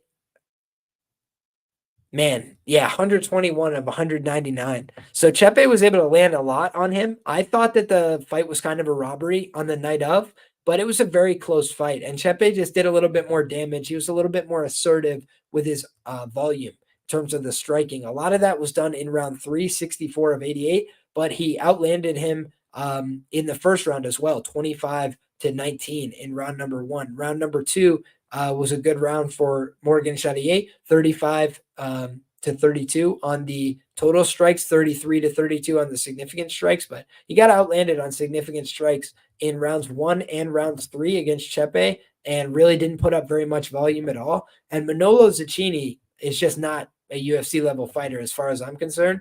We'll get more answers about that in his future fights, but he certainly has not proven himself at this point to be UFC level in any way. Glinbot, that ride-out fight was so mid. Ride-out had 0 power, used a lateral footwork. Who the F is Morgan Charriere to be minus 400? Shout out to the chat, guys. Jousset, other loss was a decision. Fair play. All right, good notes, guys. So, yeah, overall, I'm thinking about this fight and saying to myself, Morgan Charriere deserves to be favored. But Gabriel Miranda is not a complete pushover, right? He's a very dangerous submission threat. If I was looking to play him in this fight, I would probably just play him, ITD or via submission. He's 0-4 in his career to the decision. He's fighting a French fighter in France. Both these guys have poor records to the decision, but Morgan Charriere has at least won one, right? He's been to decision a ton of times. A lot of them were close split decisions that could have went his way. So maybe you take, the long shot that Gabriel Miranda wins his first decision, but he basically just sells out for the submission early, guys. I think he's going to try and submit him in the first 2 rounds. And if he doesn't do that, he's probably going to be gassed beyond belief because he cuts a lot of weight to 145. So this is, for me, a fight I will tape. I will do a little bit more research, but it does seem like a fight where they're setting up the last pirate, Morgan Charriere, to get a win. But Morgan Charriere has literally fought to so many close split decisions that you don't want to get over-invested in him at favorite prices, in my view. Alrighty, folks. Next up, we've got the main card opener, and we've got New York's own Matt Frevola, the steamroller, taking on Perez Ziam. This is a very closely lined fight, and I understand why. Matt Frevola's got knockout power on the feet. He's fought a very high quality of competition, and when you look back at his performances in the UFC, he's also shown off a great ground game, a very strong ability on the mat. He's never been submitted. He's 3-0 career to the submission, and he's taken down a bunch of opponents when he's wanted to, including Benoit Saint-Denis. Benoit Saint-Denis had to hit a dope sweep from the bottom. He went overhook and a butterfly and kicked him over the top. It was sick, but Matt Frevola shows in all of his fights, basically, an ability to go out there and take people down when he needs to, mix it up a little bit in the wrestling and grappling. He scrambled quite well with Arman Tsarukyan. He got knocked out by one punch from Terrence McKinney. That one is not a bullish look, but the Genaro Valdez knockout was crazy. He dropped him 4 times. He absolutely sent Atman Azaitar to the land of wind and ghosts. He was the first man to truly crack the chin of Drew Dober, in a UFC fight where people were stunned by that result when he went out there and knocked him out. That was crazy. I thought he was going to out wrestle Drew Dober, and he just knocked him dead instead. So this guy is a proven winner. He beat Luis Pena by split decision, beat Jalen Turner via unanimous decision.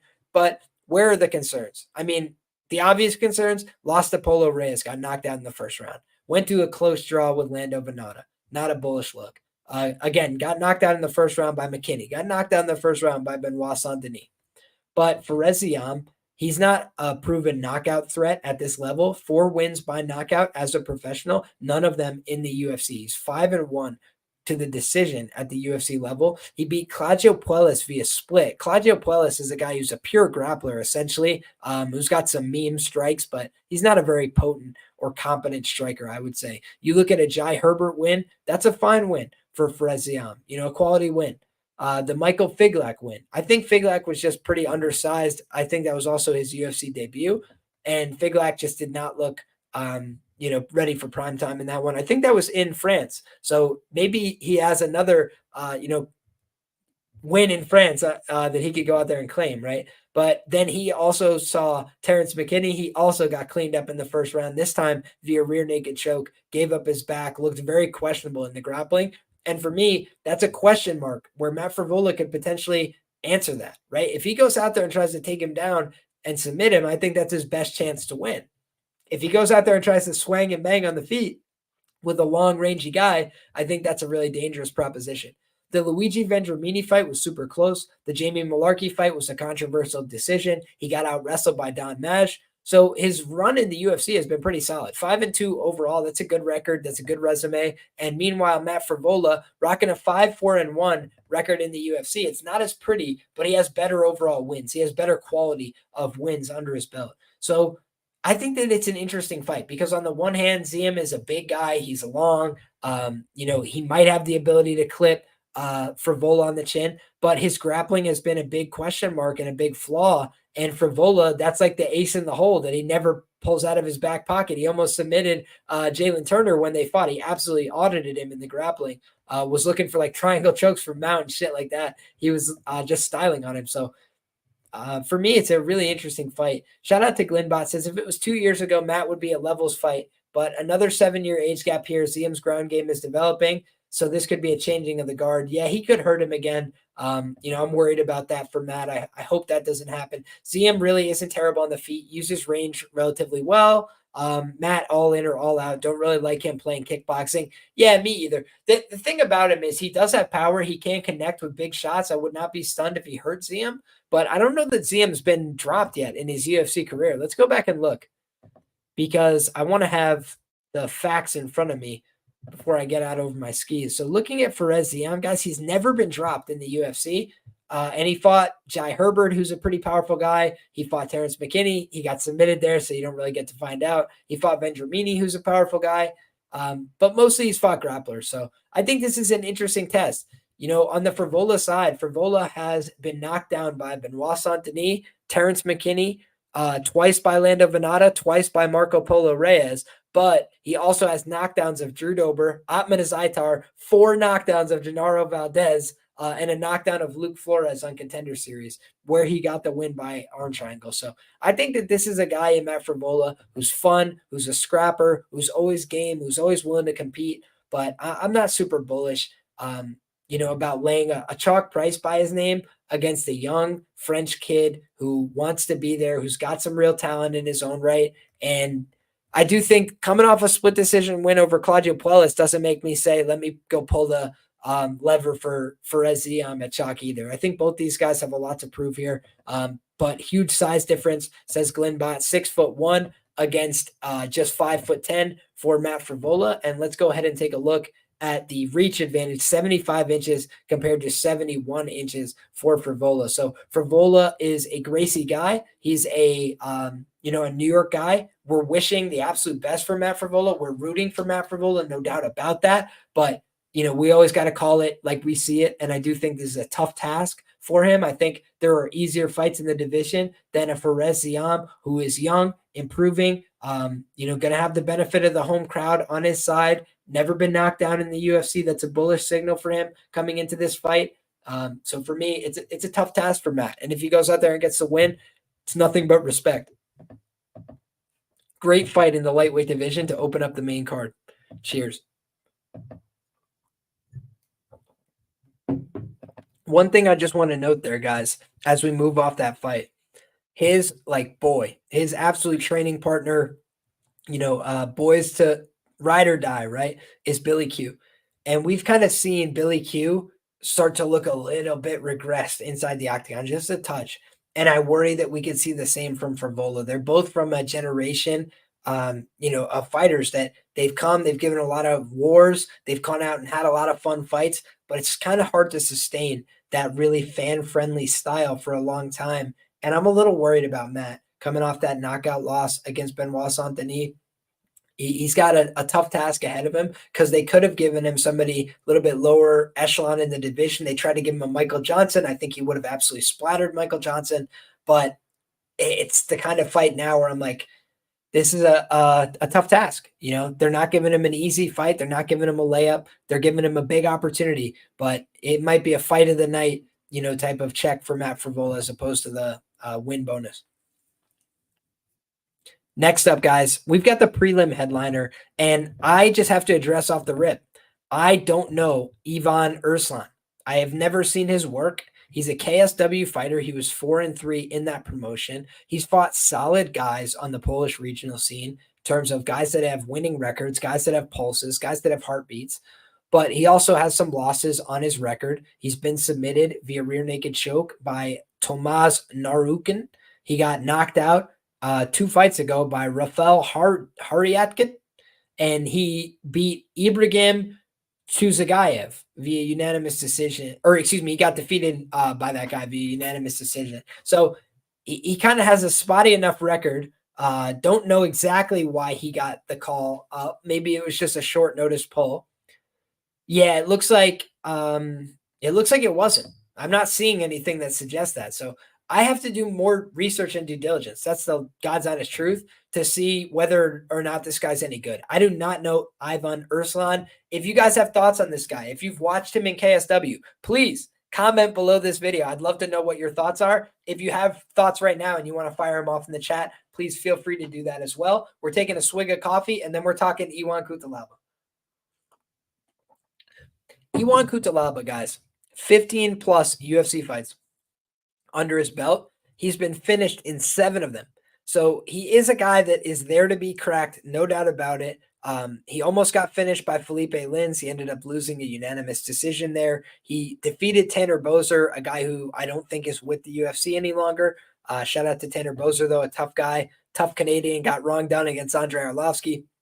You look at the Kennedy and Zechiku fight, he got knocked out in the second round there. He got choked in the first round by Johnny Walker. He got choked in the first round by Ryan Spann. He's on a terrible run right now, and his wins, Tanner Boser, Devin Clark, they haven't aged well. The one thing I will say is he went to a split draw with Dustin Jacoby where he 10-8'd him in the first round, and then he also beat Khalil Roundtree Jr., who's fighting for the UFC title in like 2 weeks. So Iwan Cutelaba is an enigma, right? Sometimes he's hot. He comes out in round 1 and he finishes an opponent he has no business finishing. Excuse me. You look at his career record, guys. That is the story of his career. Finished Khalil Roundtree Jr. via knockout in round 1. He had absolutely no business doing that. Now he is a pick'em price essentially with Ivan Erslan, who I have to look up, and I watch MMA every day essentially for what I do. So when you look at these kind of guys on paper, Iwan Cutelaba is fundamentally untrustworthy. He's there to be finished. He's been hurt badly on the feet, knocked out, cracked, rocked, everything you want to say. He gasses out. His cardio is not reliable. He's gotten marginally better in that department. But he's not a great gas guy. I think there's not that much redeeming about Iwan Cutelaba. He's got some finishing upside, but I don't think he's a great submission player. If you look at his record, 2-4 career to the submission, 2-2 career to the decision. He has a loss via disqualification. The guy is no bueno, but a 13-3 career record to the knockout, that's pretty impressive. That's probably his path to winning this fight against Erslan, is to knock him out or, wrestle him to a gut-wrenching decision. So it's a gross fight on paper, and I'm not really sure why it's headlining the prelims, but maybe Ivan Erslan is somebody that the UFC likes, and they're bringing him in, trying to get him a win and clear house of a bigger contract with Iwan Cutelaba. That's my only working theory right now, but he's 32 years of age, guys, making his UFC debut, and Cutelaba is just 30 years of age. So maybe it's a Cutelaba get right spot ahead of the Khalil Roundtree fight so they can make Khalil Roundtree shined up a little bit, honestly, because otherwise I have no idea why this fight's here. Okay, next up, we got Oumar Sy taking on Da Woon Jung, and how the mighty have fallen. Da Woon Jung at one time, guys, was on a streak in the UFC. He was the first man to finish Khadisi Bragimov. He beat Mike Rodriguez, knocked him out in the first round, went to a split draw with Sam Alvey. That's when you knew there was some problems, some trouble in paradise. The William Knight fight, he wins a unanimous decision. Fair enough. Then he goes out there and knocks out Kennedy and Zechiku through the guard instantly. And I was like, wow, maybe this guy has something. He goes out to fight Dustin Jacoby, and he gets absolutely splattered in the first round. The head movement was just not there. Then against Devin Clark, he gets outworked to a decision. Horrible look. Devin Clark, very middling UFC fighter with all due respect. And then Carlos Ulberg, he does look like a future player in the division, but Carlos Ulberg went out there and just styled on him. Absolutely embarrassed him. My dog just walked in here, so I will say that's a bullish sign for the underdog here. The dogs are in the house. They're not barking, but they are certainly present. They're making their presence felt. So shout out to Bandit. Bandit's in the building, and he wanted to say hello to all the people. So God bless you all. I hope if you have a dog, you're showing them a little love right now. Give them a little pat on the head, a little rub, and tell them that you love them from your friend Liam. But in any case, guys, we're looking at Oumar Sy. He looks like an absolute physical specimen. Beating Tuco Tokos, that was a fight where I thought it was pretty elementary. Beating Ildemar Alcantara, Luis Henrique da Silva. He now has 3 wins over UFC level opponents in a row. And it does seem like he's got the, frame, the body type, everything that you would want to beat somebody like Da Woon Jung. However, Da Woon Jung has the more relevant experience, I would say. At 30 years of age, he's been fighting at a higher level for a longer time. So it does seem, like the problem for Da Woon Jung is just the durability, right? I think he got buzzed by Sam Alvey, if my memory is serving. He definitely got tuned up by Carlos Ulberg a little bit, and he got out physical there. He got out wrestled by Devin Clark. He got knocked out by Dustin Jacoby. So you're just seeing that there's a lot of problems with him. He got submitted by Roque Martinez back in 2015. We should have known back in the day that he had real problems there. Ultimately, I just don't know that we can trust his durability. And I think that Oumar Sy is a real prospect. He looks the part. He's big. He's physical. He's strong. And I think he's probably going to go out there and have a lot of success in the UFC long term. They tried to set him up with Tricali, Bellato. I think those are both fights that he would have won. So, yeah, for me, Oumar Sy is probably the winner, but I also can't get behind him. Like my guy Nathan said, I'm not betting Sy. I can't bet anyone that loses to Jacoby. That's where it's a pass. So, yeah, I tend to agree with you, my man. Price prohibitive on Sy because Da Woon Jung has been fighting better quality competition, but it just seems like athletic upside is the determining factor here for why Sy is probably going to get the job done. If Devin Clark can do it, Oumar Sy can do it. That's the way I feel, Next up, guys, we've got Ludovit, Mr. Highlight Klein, taking on Roosevelt Roberts. And these guys are very similar in age, 1 year older for Roosevelt Roberts, but Roberts is way bigger, right? He's not going to have a huge reach advantage, but he is much taller, right? So he's coming in with a little bit of, something to offer, I feel, in this fight, right? Like Ludovit Klein is definitely a prospect to watch. He's been on a good roll in the UFC lately. He's been doing his thing. He's been getting good wins. And we've seen Roosevelt Roberts get dealt with accordingly at times in his UFC run. But let's just go ahead and take a look at this, guys. We've got Roosevelt Roberts, who's the bigger fighter. And if we look at his run, 4-4 in the UFC, so very middling. But he lost to Mateusz Rumbeski, very good fighter, dangerous guy. He lost a split decision to Austin Hubbard, and honestly, I thought he won that fight, but it was super close, and he left it in the margin, so you can't say much about him there. The Nate Jennerman win, early knockout, insta-kill. He lost to Ignacio Bahamondes. I mean, guys, Bahamondes looks like a real prospect, right? He looks like a dangerous guy. On the feet, he's a problem. He got submitted by Jim Miller. I mean, it's not that bad, you know? The win over Brock Weaver and Yakovlev doesn't tell you much. Getting out wrestled by Vince Pichel is not great. Beating Thomas Gifford is just whatever. Beating Daryl Horcher is fine, nothing crazy. So overall, the guy has just had a lot of relevant experience, I feel, and he's lost to some pretty quality opponents. Ludovit Klein, another quality opponent. But if you look at him, 6-2-1 in the UFC, went to a draw with Jai Herbert, where he gassed out a little bit, got submitted by Nate Landwehr, gassed out tremendously, and lost a decision to Mike Trezano, where he just got outlanded on strikes. So, Brian, I may have misspoke. What I meant to say was my guy, Nathan, is not betting on Sai because he doesn't believe in the price, but he can never bet on anyone that lost to Jacoby by KO. So that's why he can't bet on Dao and Jung either. That was all. And Haunter is laughing at Buzz by Sam Alvey. I think that's literally true. I wish it wasn't, but I do think that that's the case. Looking back, Ludovit Klein has been submitted a few times. I think he's been knocked out before as well. So he's definitely had some stoppage losses. He's been looking good lately, but the win over Thiago Moises, that's fine. But Thiago Moises is a guy that's been trending downwards in his career, back and forth to Brazil. He left his training situation at American Top Team. Then the AJ Cunningham fight, AJ Cunningham, he's just sub UFC level at this point. Until proven otherwise, he does not appear to be UFC level. So he got the win there. That was like a fight that shouldn't have been sanctioned, right?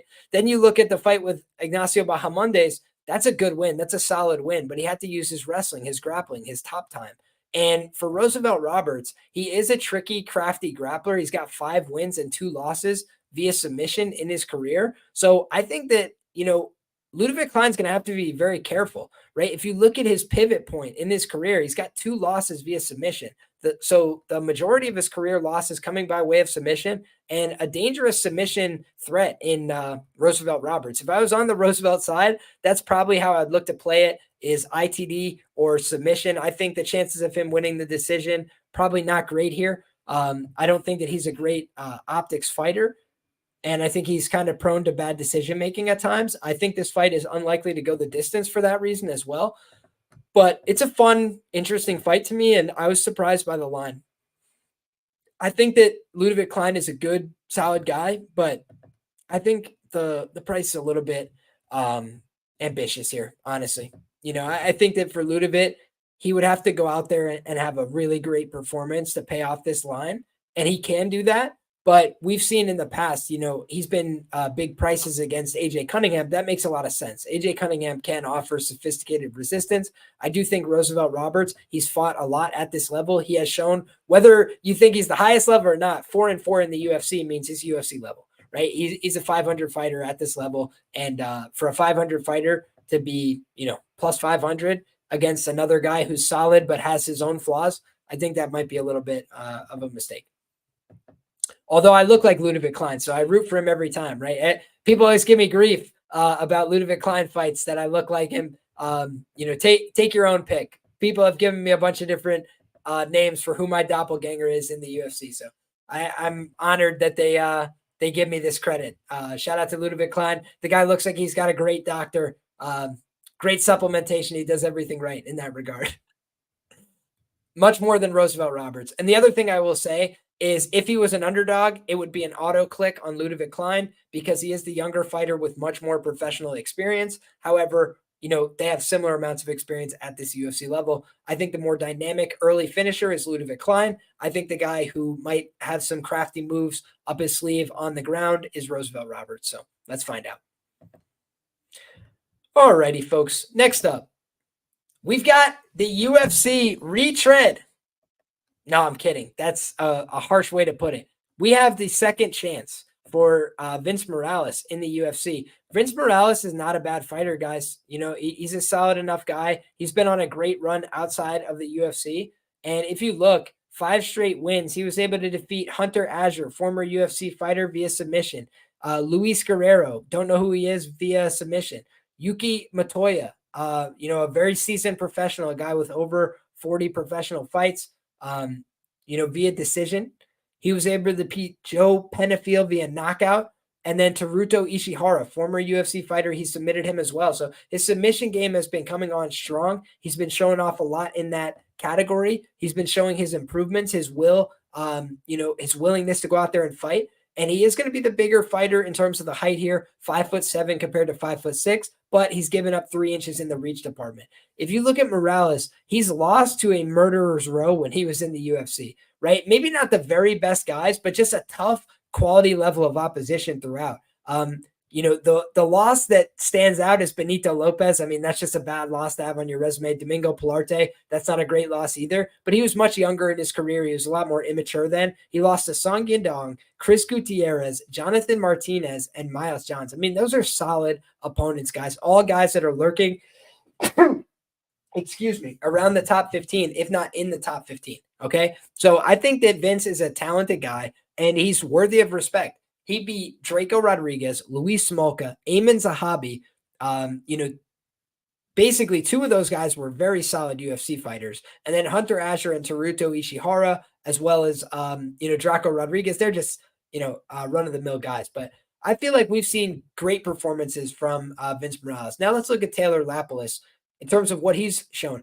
Not a finisher, guys. Just not a finisher. 4 wins by knockout, 6 wins by submission. He's got some power in his kicks, but the ability to go out there and finish is just not prolific. The Cody Stamann fight, he went out there and earned a decision. I thought that was a clear, unanimous decision for Lapilus, but he didn't blow your hair back. He didn't set the world on fire. Farid Basharat, I thought Farid was going to go out there and potentially finish him on the ground, but he was able to go out there, out wrestle him, win the match, out scramble him. Calvin Loughran gave him an honest run, and honestly, we saw, Jake Hadley gave a much better resistance against Calvin Loughran than Taylor Lapilus, but we did see Lapilus on short notice take that opponent. So it was a switch in opponent, I believe, late notice for him on that occasion. And overall, we've seen a guy in Taylor Lapilus show that he is a solid fighter. He beat Wilson Hayes outside the UFC. That's a great win. He lost to Eric Perez in the UFC, but he beat Oka Sasaki, Rocky Lee, and Leandro Issa before being let go. So he had a good run in the UFC. He's overall 5-2 in the promotion, a very solid record. All of his wins except for 1 are via decision inside the UFC, and I would expect that trend to continue. He did knock out Nate Maness via sidekick in the 3rd round. That's a very impressive win in TKO on the regional scene. Vince Morales has been stopped before. If you look at his record, he's been stopped via strikes just 1 time. That was the low kicks against Chris Gutierrez. He's been submitted twice, and I believe that was not at the UFC level. It was Domingo Pilarte on Contender Series and Josh Wick all the way back in 2015. But I think that you look at this fight on paper, Vince Morales might have some early finishing upside. He comes out dangerous. He's got the submissions, but if Farid Basharat is not submitting Taylor Lapilus, then I really find it hard to believe that Vince Morales is going to be able to. So for me, I think it's probably Lapilus by decision, and we'll see the best of Vince Morales in a future UFC fight. But for me, I just don't know that Vince has shown enough evolution in his game to say he's now got the skills to go out there and run through the UFC. Does he deserve to be there? Yes. Does he have the skills to blow away a guy who's got competence at kicking range? I'm not sure that he does. So for me, the pick is Taylor Lapilus, but Taylor Lapilus is like anti my favorite style of fighting. He goes out there and points fight. It's just not what I love to watch. So God bless him for it. Wish him the best of luck, but I'm rooting for Vince Morales to spring the upset. I just think he's got his hands full in terms of the style matchup and the level of preparation. Okay, guys, next up. Let's go ahead and share this on the screen. Shout out to our friends at Tapology for keeping us well informed about these matchups. we've got Ailin Perez taking on Darya Zeleniakova. And this is a spot where, Ailin Perez is a big favorite again. She's been delivering in that price range, but, she has a lot of scary close fights at times in the UFC. Last time out, unanimous decision against Jocelyn Edwards, unanimous decision against Cutelaba, unanimous decision against Ashley Evans-Smith. But remember, Cutelaba had her in danger in that third round. So she got the unanimous decision win, but it was on the strength of rounds 1 and 2. Her cardio sometimes falters down the stretch. Against Stephanie Egger, she had great moments and then gave up her back and got submitted in a fight where she was having some marginal success and fighting off and being tough. She got disqualified against Tamiris Vidal, and you could say, hey, she was looking good in that fight, and I'd agree with you. But she also went out there and found a way to get finished, in terms of you have to have the right fight IQ. You have to go out there and find a way to win, right? And she found a way to lose by being too aggressive. So I like the aggression, but I don't like the fight IQ that shows. Now we look at the Darya side, and guys, I said that, we got to get this ad off the screen. I said that Montserrat Rendon and Darya Zeleniakova looked like they were fighting underwater, right? It looked like they were both fighting in slow motion. It was unbelievable how slow that fight was. And I do think that Ailin Perez should have the speed advantage while this fight is on the feet. But there is some power from Zeleniakova. She's got some stoppages on her record. She had some powerful shots she landed in her last fight. She had a 5-1 career record to the KO or TKO. And Melissa Mullins, who got exposed by Nora Cornole, who we're going to talk about soon, Melissa Mullins was able to take her down and get the ground and pound stoppage in the first round. Guys, that is Ailin Perez's bread and butter. She takes people down and she tries to knock people about with her ground and pound on the mat. Shout out to Nate. He says Pootie fought tooth and nail with a green prospect just like 8 hours ago on the regional scene. That's hysterical. Darya is Fugazi. That is all. Ailin, round 2, ground and pound TKO. Yeah, Moise and I are on the same wavelength here. I think that Zeleniakova is live to win this fight via KO in round 1 or via comeback in round 3. But I just don't rate her ground game. I think that if Ailin Perez does what she normally does in her fights now, which is rip people to the ground and get on top, I think that she does a good job of using her ground and pound, leveraging her size and positioning. And I think I've bet on her submission prop before and lost money in the UFC. Let me go back and check that. If I've ever bet Ailin Perez via sub, because I probably have. Let's see. Maybe I haven't. I definitely bet her against Stephanie Egger. That one did not work out for me. Yeah, no, that's it, guys. So I didn't bet her via sub before, but I've definitely considered it, right? I think I've picked it before. So this could be the time where she breaks through and finally gets a UFC finish. The ground game disparity is pretty severe. Melissa Mullins has like great on paper credentials, but she was able to do nothing on the ground with Cornole. She was getting reversed, getting put in bad positions. Meanwhile, Ailin Perez was even getting some decent positions on Egger, who's a pretty quality grappler and a big girl in her own right. So for me, I think that Ailin Perez gets the job done, but certainly I don't feel,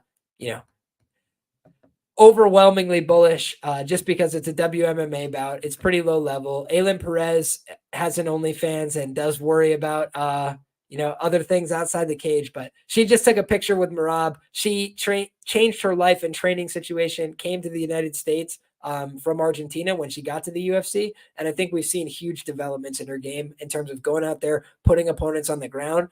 And I think that this is an opportunity for her to go out there and show that growth and that development. And let's see if she can get the job done. Fiona Ailin Perez, that's the pick for me pre-tape for this fight against Darya Zeleniakova.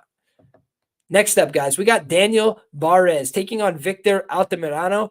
And this is a fascinating fight because Victor Altamirano, if you look through, he's a very durable opponent, right? If you look at his record, he's got 1 loss via submission, 3 losses via decision. And the loss via submission is to the very quality and unknown, underrated commodity, Jared Brooks.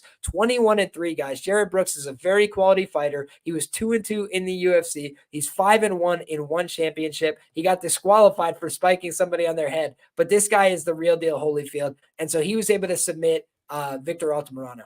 But if you look back, he was submitted multiple times on the regionals as well in the amateur circuit. So it is something to keep in the back of our mind. This guy, Altamirano, can be submitted. And Daniel Barez is a black belt in Brazilian Jiu-Jitsu. He's got 6 wins via submission, 3 losses, 7 wins via knockout.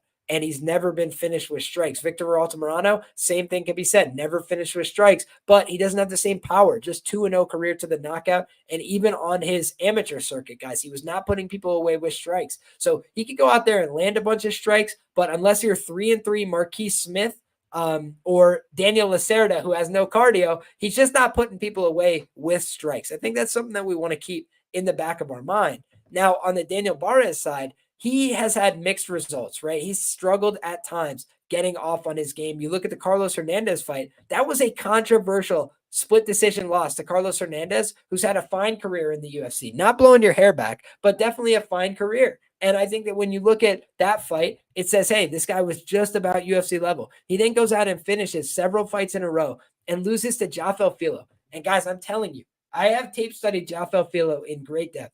The guy is sensational on the mat. He got knocked down so badly by Daniel Barez. He was hurt. He was in bad shape, but Barez tried to follow him to the ground, and it was a mistake. Jafel Filo is just a very high-quality black belt, and he was able to submit him. Outside of that, I think Jafel Filo was screwed in that fight. I think he would have had a really hard time if he was not able to contest that fight on the mat. And so ultimately, I think that Daniel Barez is going to learn from that. He's going to come in a little bit better prepared here. And I think he's got more finishing upside. I think if he can manage his cardio over 15 minutes, he can beat Victor Altamirano. I think Victor Altamirano is a very basic fighter in a lot of ways. I think he's a meat and potatoes guy. He comes out, he's workmanlike, he throws a lot, he tries to keep the volume up, but I think he's super basic. I think he's there to be picked off with counters. I don't know that his ground game is very high level. I think it's pretty basic as well. So for me, I think Daniel Barez has more upside as a UFC fighter, but Victor Altamirano is a tough guy. It's not easy to get out of there. He fights pretty close in some of his losses. So it's not a fight where I'm running to the window, but I'm definitely thinking Daniel Barez is a guy that I rate a little bit more highly in my mind. Shout out to Moise, though. He does make a great point. Barez, round 1 or bust. Spanish, Michael Tuchamo. I don't know who that is, but shout out to you, Moise. I appreciate your knowledge of the game in the regionals and in the PFL and all these other organizations. Shout out to you, my brother. I do think Barez is an early cardio guy. I don't love his cardio late, but I don't know. I think he could come in with enough to give. I have to rewatch the Carlos Hernandez fight, in fairness. Hit the like button to support the homie Liam. I got to say this, guys. I'm asking from the bottom of my heart. Please drop a like on this video. If you look back, there's a lot of streams that we do. We get 2,000 people in here that watch between the live stream and then after the fact. And we don't crack 100 likes sometimes on these streams. So I'd really appreciate if you just take a little time out of your day, show a little love and support. The goal is at minimum 100 likes on this stream. And hopefully we can just keep the ball rolling from there, keep the like count going up. And I'll try and keep making great content that you guys like and enjoy. If you don't like the content, you can voice your opinions as well in the comments. Hey, let me know. This is something I'd like to see improved, but ultimately I appreciate the support very much. And I think if you don't mind, dropping a like is an easy, free way to support the show. And I really appreciate that help. If you're not subscribed, another thing you can do, get subscribed, guys. Go ahead and hit the bell for notifications if you never want to miss the lives. We aren't always consistent with a time here. That's not from my choosing. It's because I have a busy schedule. It's because a lot of things change in my life based on, my ladies' work schedule and all sorts of different things that I've got going on, trying to balance around it. If you never want to miss a live stream, make sure you hit the bell for notifications. And that way, every time we go live, you get the notification. You can decide, hey, should I join the sharpest chat in the game? And I hope that the answer will be yes. So I'm going to take a quick swig of the coffee and it's on to the next fight here, guys. My guy, Glenbot, says, share the streams too. Absolutely. That's a great way to help. It's a free way to help. If you guys don't mind, you can retweet on social media. You can find my stuff over there. That's an easy way to support. Or you can just tweet out the link yourself. Go ahead, grab the link from YouTube. I really appreciate that support. It means the world to me, guys. And if you tag me in it, I'll retweet. I will share it myself. So thank you guys for your support.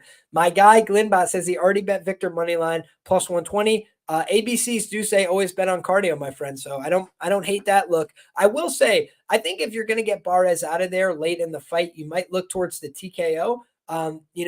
Jafel Filo is special on the mat. I don't know that a lot of guys can replicate that, but it's just something to keep in the back of our mind. Mark Schillingberg says, it's insane to me that people actually spend the time watching but don't hit the like. Come on, people. Takes a few seconds to smash the like button. Smash the like button like a Ayman Zahabi, knockout of Arichi Lang. Come on, guys. Go ahead and smash it just like that overhand right. We'd appreciate it, and we appreciate the support always. Alrighty, folks. On to the next one here. What do we got? Oh, we already mentioned her. Speak of the devil. She's back. Nora Cornole. So let's go ahead and share our screen. Okay. And we're back on Tapology here, guys. Nora Cornole, 8-1 out of France, taking on Jacqueline Cavalcanti, 27 years of age. Boy, oh boy, this is a really fun one. I got to say, Nora Cornole exposed Melissa Mullins, who has all the credentials on the ground. But when it came down to it, a girl who's pretty green in MMA and looked like she was out of sorts on the ground with Jocelyn Edwards, was able to go out there, get up from Melissa Mullins' takedowns, get up to the feet, land a lot of damaging strikes, and get that girl right out of the fight. Broke her will, broke her spirit, might have broke her face. Really damaging stuff from Nora Cornole. And what we've seen from her is that she's a very powerful woman. She's an aggressive woman. She's assertive inside the cage. She goes out there and she gets after people. And she's given up a little bit of size in this matchup, 1 inch of height, few inches of reach. She's the older fighter by a significant margin. But I'll tell you this, guys, Cavalcanti, if you look at her 2-0 record in the UFC, split decision with Joanne Nunes, that is a bad result to me. I thought she could have finished Joanne Nunes. Instead, she's fighting to a very close, very nip-tuck decision with a girl who's just not good on the ground at all. Then the Zara Farron fight, I thought that it was going to be a split decision going into it. It was a very close fight, for the age gap, for everything that we know about Zara Farron not really being UFC level. She went out there and kind of just had a very average-looking fight there. So she's young. She's got an ability to grow into herself, but I'll tell you what, man, I look at this Nora Cornole girl as way more violent, way more dangerous. 1 win by submission, 6 wins via knockout, 1 win via decision. She's 1-1 career to the decision. Meanwhile, Cavalcanti is 4-1 career to the decision, 3 wins via KO or TKO. And those were mostly, ground strikes. I'm looking at this fight and saying to myself, wow, like a girl like Nora Cornole just has a better resume for me on paper coming into this fight. So I'm a little surprised to see her as the dog. I get it because she's the older fighter and the smaller fighter. I understand those two things. Her grappling's not great, but the Jocelyn Edwards win, that's a solid win. The Melissa Mullins win, that was super impressive. So the problem here is that she missed weight, right? She came in above the weight there, but I still think that Nora Cornole is very dangerous. Man. And then you look, Jacqueline Cavalcanti actually beat her in her pro MMA debut. So there it is at featherweight at 145 pounds back in 2021. The one thing I will note though, guys, is I think we've seen significant improvement from Nora Cornole, even from the Jocelyn Edwards fight to the Melissa Mullins fight. So I would not be anxious to fade this woman, Nora Cornole. I think she's tough. I think she wants to be there. I think she's got a lot of experience. And I'm going to rewatch the fight that they had the first time. But I just think that Cavalcanti has been pretty lackluster so far in her UFC run. She hasn't done anything wrong, but she hasn't done anything to blow your hair back. And, the Cornole fight is the best win of her career still to this point. So let's see how it goes in a rerun with Cornole off the momentum of 2 wins in the UFC and 1 big finish. All right, guys, last but not least, the first fight on the bill, Bolaji Oki taking on Chris Duncan. And this is a pre-tape lean for me, right? I'm always going to do my tape study, my due diligence to make sure nothing changes my mind, that there's not something I was missing. But I sent on the Patreon a few days ago my first pre-tape lean on this card, which was Bolaji Oki. And the reason being, he's the younger fighter in this matchup. He's the bigger guy in terms of reach. And I just think that he is an insane physical athlete. Chris Duncan has kind of high rolled his UFC career. And what I mean by that is he's maximized some opportunities. He had an injured Yanel Ashmuz in front of him, and he was able to do quite a good job in terms of dealing with him there. But when we look at his record a little bit deeper, I do think that he's been fortunate with the run out of how his results have played out in the UFC. He's 2-1 in the UFC, 1-1 on Contender Series. He got submitted by Manuel Torres, who looked absolutely dire over the weekend against Ignacio Bahamondes. No hate on him, but it's just he did not put on a great showing there. The defense looked poor. He didn't really show off a grappling game or anything either. So he just looked all out of sorts in that fight. The Yanal Ashmuz fight, Ashmuz with a broken arm was able to last 15 minutes with Chris Duncan. The split decision against Oumar Morales. I mean, Morales has looked past his prime for a while.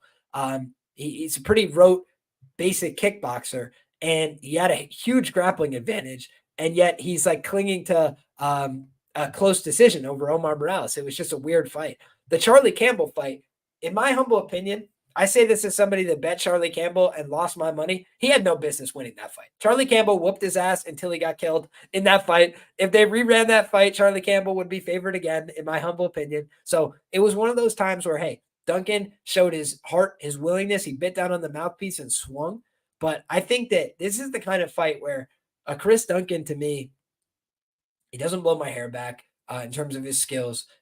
He's tried to make some developments at American Top Team, but most of the time he's fighting the close decisions. He's pulling out of fights with, injuries, staph. Shout out to our guy Glenbot mentioning that in the chat. He had staph in July. Do you know how long it takes to recover? It depends. Some people's staph is recurring. Some people's staph, they take the medication, it goes right away. So I think that could be, something to monitor over fight week, see if we notice any spots, anything active on his body. But I think that for Chris Duncan, his path to winning this fight is more often than not, he's going to have to bite down on the mouthpiece and wrestle this guy for 15 minutes. And I look at Balajioki as a physical, tough guy. I thought Kawamba was going to be able to out wrestle him and out grapple him over the course of 15 minutes. I thought he was going to be able to outpace him over the course of 15 minutes. But instead, we saw Balajioki win the split decision, outpaced him in terms of the UFC stats. You can go look at the website. I think he had more takedowns. I think he had more significant strikes as well. Like he just did more work over the course of that fight. Dylan Salvador, I thought Dylan Salvador looked like a decent enough striking prospect. I thought he could go out there and land something against Oki on the feet. No, sir. Oki went out there and delivered him in the first round and looked great doing so. So for me, Oki had fought no one prior to coming to the UFC that gave me credibility for him. I was like, man, who is this guy? Is he fighting anybody good? But now he seems to be a guy that when he got to the UFC level, he showed up ready to go. He's got the athletic upside in my view. And I think he's got more finishing upside than a guy like Duncan. Duncan's shown that he can get clipped badly in the first round multiple occasions in the UFC. He's also shown that he can get hurt to the body and the head. He got hurt to the head against Charlie Campbell. He got hurt so badly to the body against Slava Borshchev. He got put down in that fight. So I think of Balajioki as a guy who could hurt Chris Duncan. I think of him as a guy that can probably wrestle with Chris Duncan. So unless Chris Duncan's able to go out there and press him against the fence, wear him down, or clip him in a crazy counter exchange like he did against Campbell, I think it's probably going to be Balajioki who's a little more assertive, with his offense in this fight. So for me, it's an interesting fight. I'm not ruling out Duncan. I'll do the tape study. But I think it's the kind of fight where Oki could definitely go out there and win this fight via KO or decision. Glenbot says if Duncan grapples, it might correlate with an over. I would tend to agree. I think if he grapples, it will go over. Glenbot says cornhole fight week. Let's go. Shout out to you, my friend. Shout out to you. So you guys now have my thoughts on every fight on the card. We've been live for about 2 hours, a little over 2 hours, guys. I now want to just open up the stream to any questions, comments, concerns, thoughts that you guys have on this card, whether you have questions about props, whether you have questions about money lines, whether you have questions about process overall, whether you have questions about a first look at Contender Series or a first look at upcoming pay-per-views, whatever you got. I'm going to set aside a few minutes right now to run through the questions from the sharpest chat in the game. A thank you to you guys for spending the time rocking with me all the way to the end. We got 59 people rocking with us live on YouTube. We've got 225 people rocking with us live on X. So thank you all for your support. If you're watching on X, I would appreciate if you can go ahead and show some love and support by just hitting the retweet, hitting a like on this, let other people know about the show. That goes a long way in terms of helping other people find the show and show love and support. And then as far as the YouTube crowd, if you don't mind, drop a like on the video, get subscribed to the channel if you like more content like this. And I have a call to action for you guys today. Rare for me to do this, but it's something where a lot of people have been giving me positive feedback on these short form videos I've been putting out, talking about UFC fights and showing some submission skills, showing some takedowns, things like this. Live action, me and a couple of my training partners from Renzo Gracie. If you guys like that kind of content and you want more of it, please just let me know some scenarios, some fights that you're interested in me covering. I have videos planned right now on the Ode Osborne Ronaldo Rodriguez fight, how he was able to survive that triangle choke. That's going to be coming out very shortly. And then also the rear naked choke grip with the arm in, right? Essentially how that grip has been monumental for me, and how we've seen a couple examples of it in the UFC, from Aljamain Sterling to Kei Mizugaki back in the day, where he was able to pop out from the back take to that, basically guard pull, arm triangle choke from the bottom. Absolutely unbelievable technique from Aljamain Sterling. We saw the same thing in reverse from Brian Ortega when he was on top of Yair Rodriguez, elbows to get the arm across. Then as soon as the arm was across, instead of going to a grip where he goes to the S grip, elbows down, something like that, he instead goes all the way through to the rear naked choke grip with the arm in and absolutely put Yair away with both shoulders big at the front. It was a beautiful choke. So those are the two videos that I already have in the can, in the works. And if you guys have suggestions for other videos that I should make about those, please go ahead and suggest those, and I will try and make as many as possible, because it seemed like a lot of people really enjoyed that kind of content. So if we don't have any questions, comments, concerns, then we will wrap it up for the evening. But I'm always open to answering your questions in the comments as well. So thank you guys so much for your time, your effort, and your energy. I appreciate each and every one of you guys. God bless you all. If you're looking for more information from me, you can find it in the description down below. You could find all my bets for the last however many years on betmma.tips. My profile, once again, is linked down in the description below. Before we get out of here, I will just show you guys, because we believe in transparency on this show. We've got our lifetime results here. Everything tracked transparently, third party, and then we could go through the stats. Because what we don't do is win every bet. We don't win every event, but we've won more events than we've lost long-term, and we could show you that. So here we go, guys.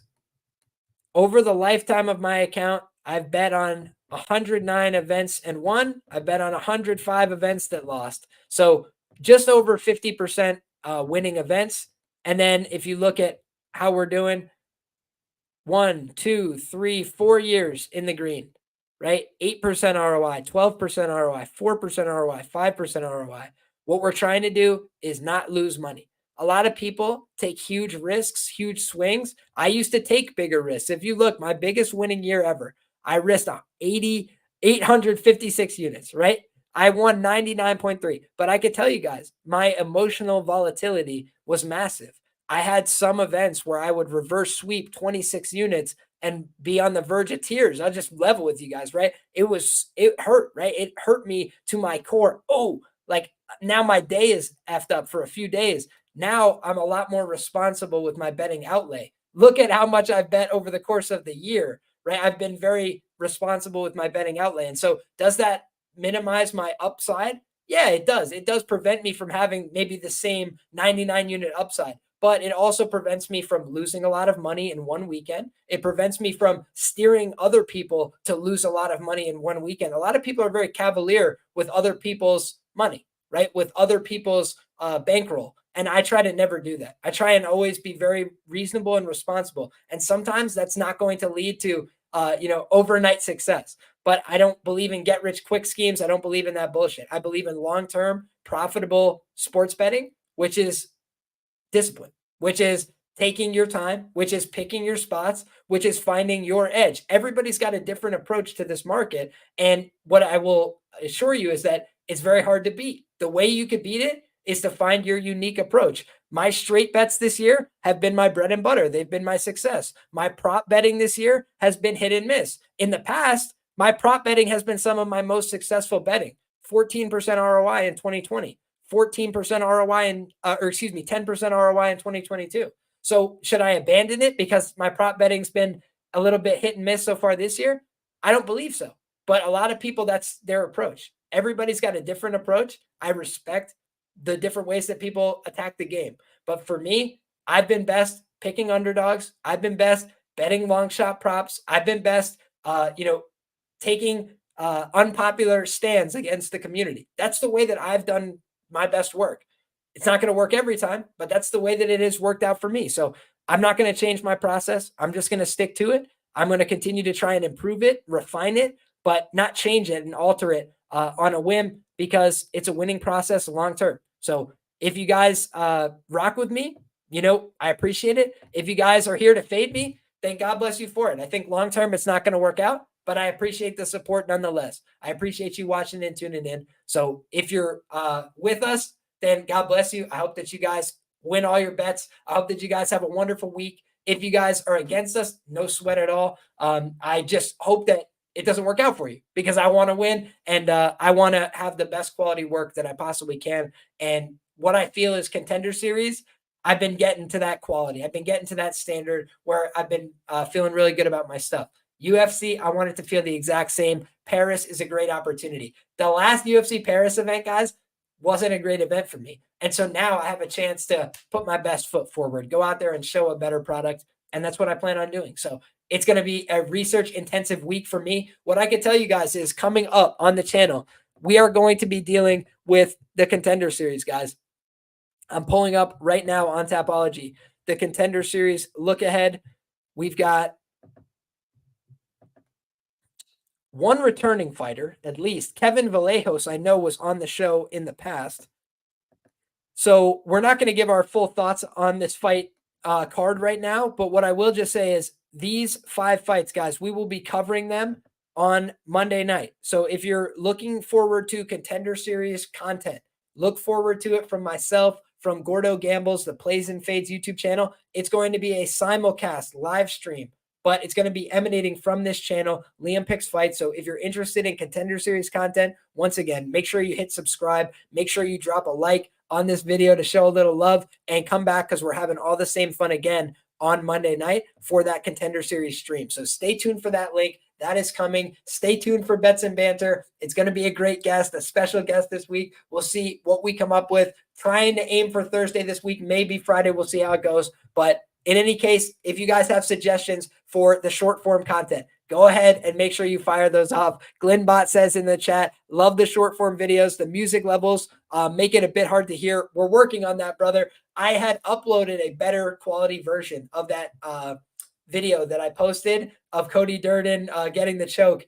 And YouTube was basically just giving me misinformation about whether it had uploaded or not. So I tried to cancel what I thought was a re-upload. It canceled the original upload, and then I just rushed to put it back up there, and I ended up messing up the editing on the music. The editing on the music sounds fine, in my humble opinion, on Instagram. So it's just a learning process for me. I'm still getting better with the technology, but that's something to look forward to, guys. So thank you once again for the support. God bless you all. Good luck with all your bets, and come back next time. We're having all the same fun again. Thanks, everybody. Take care.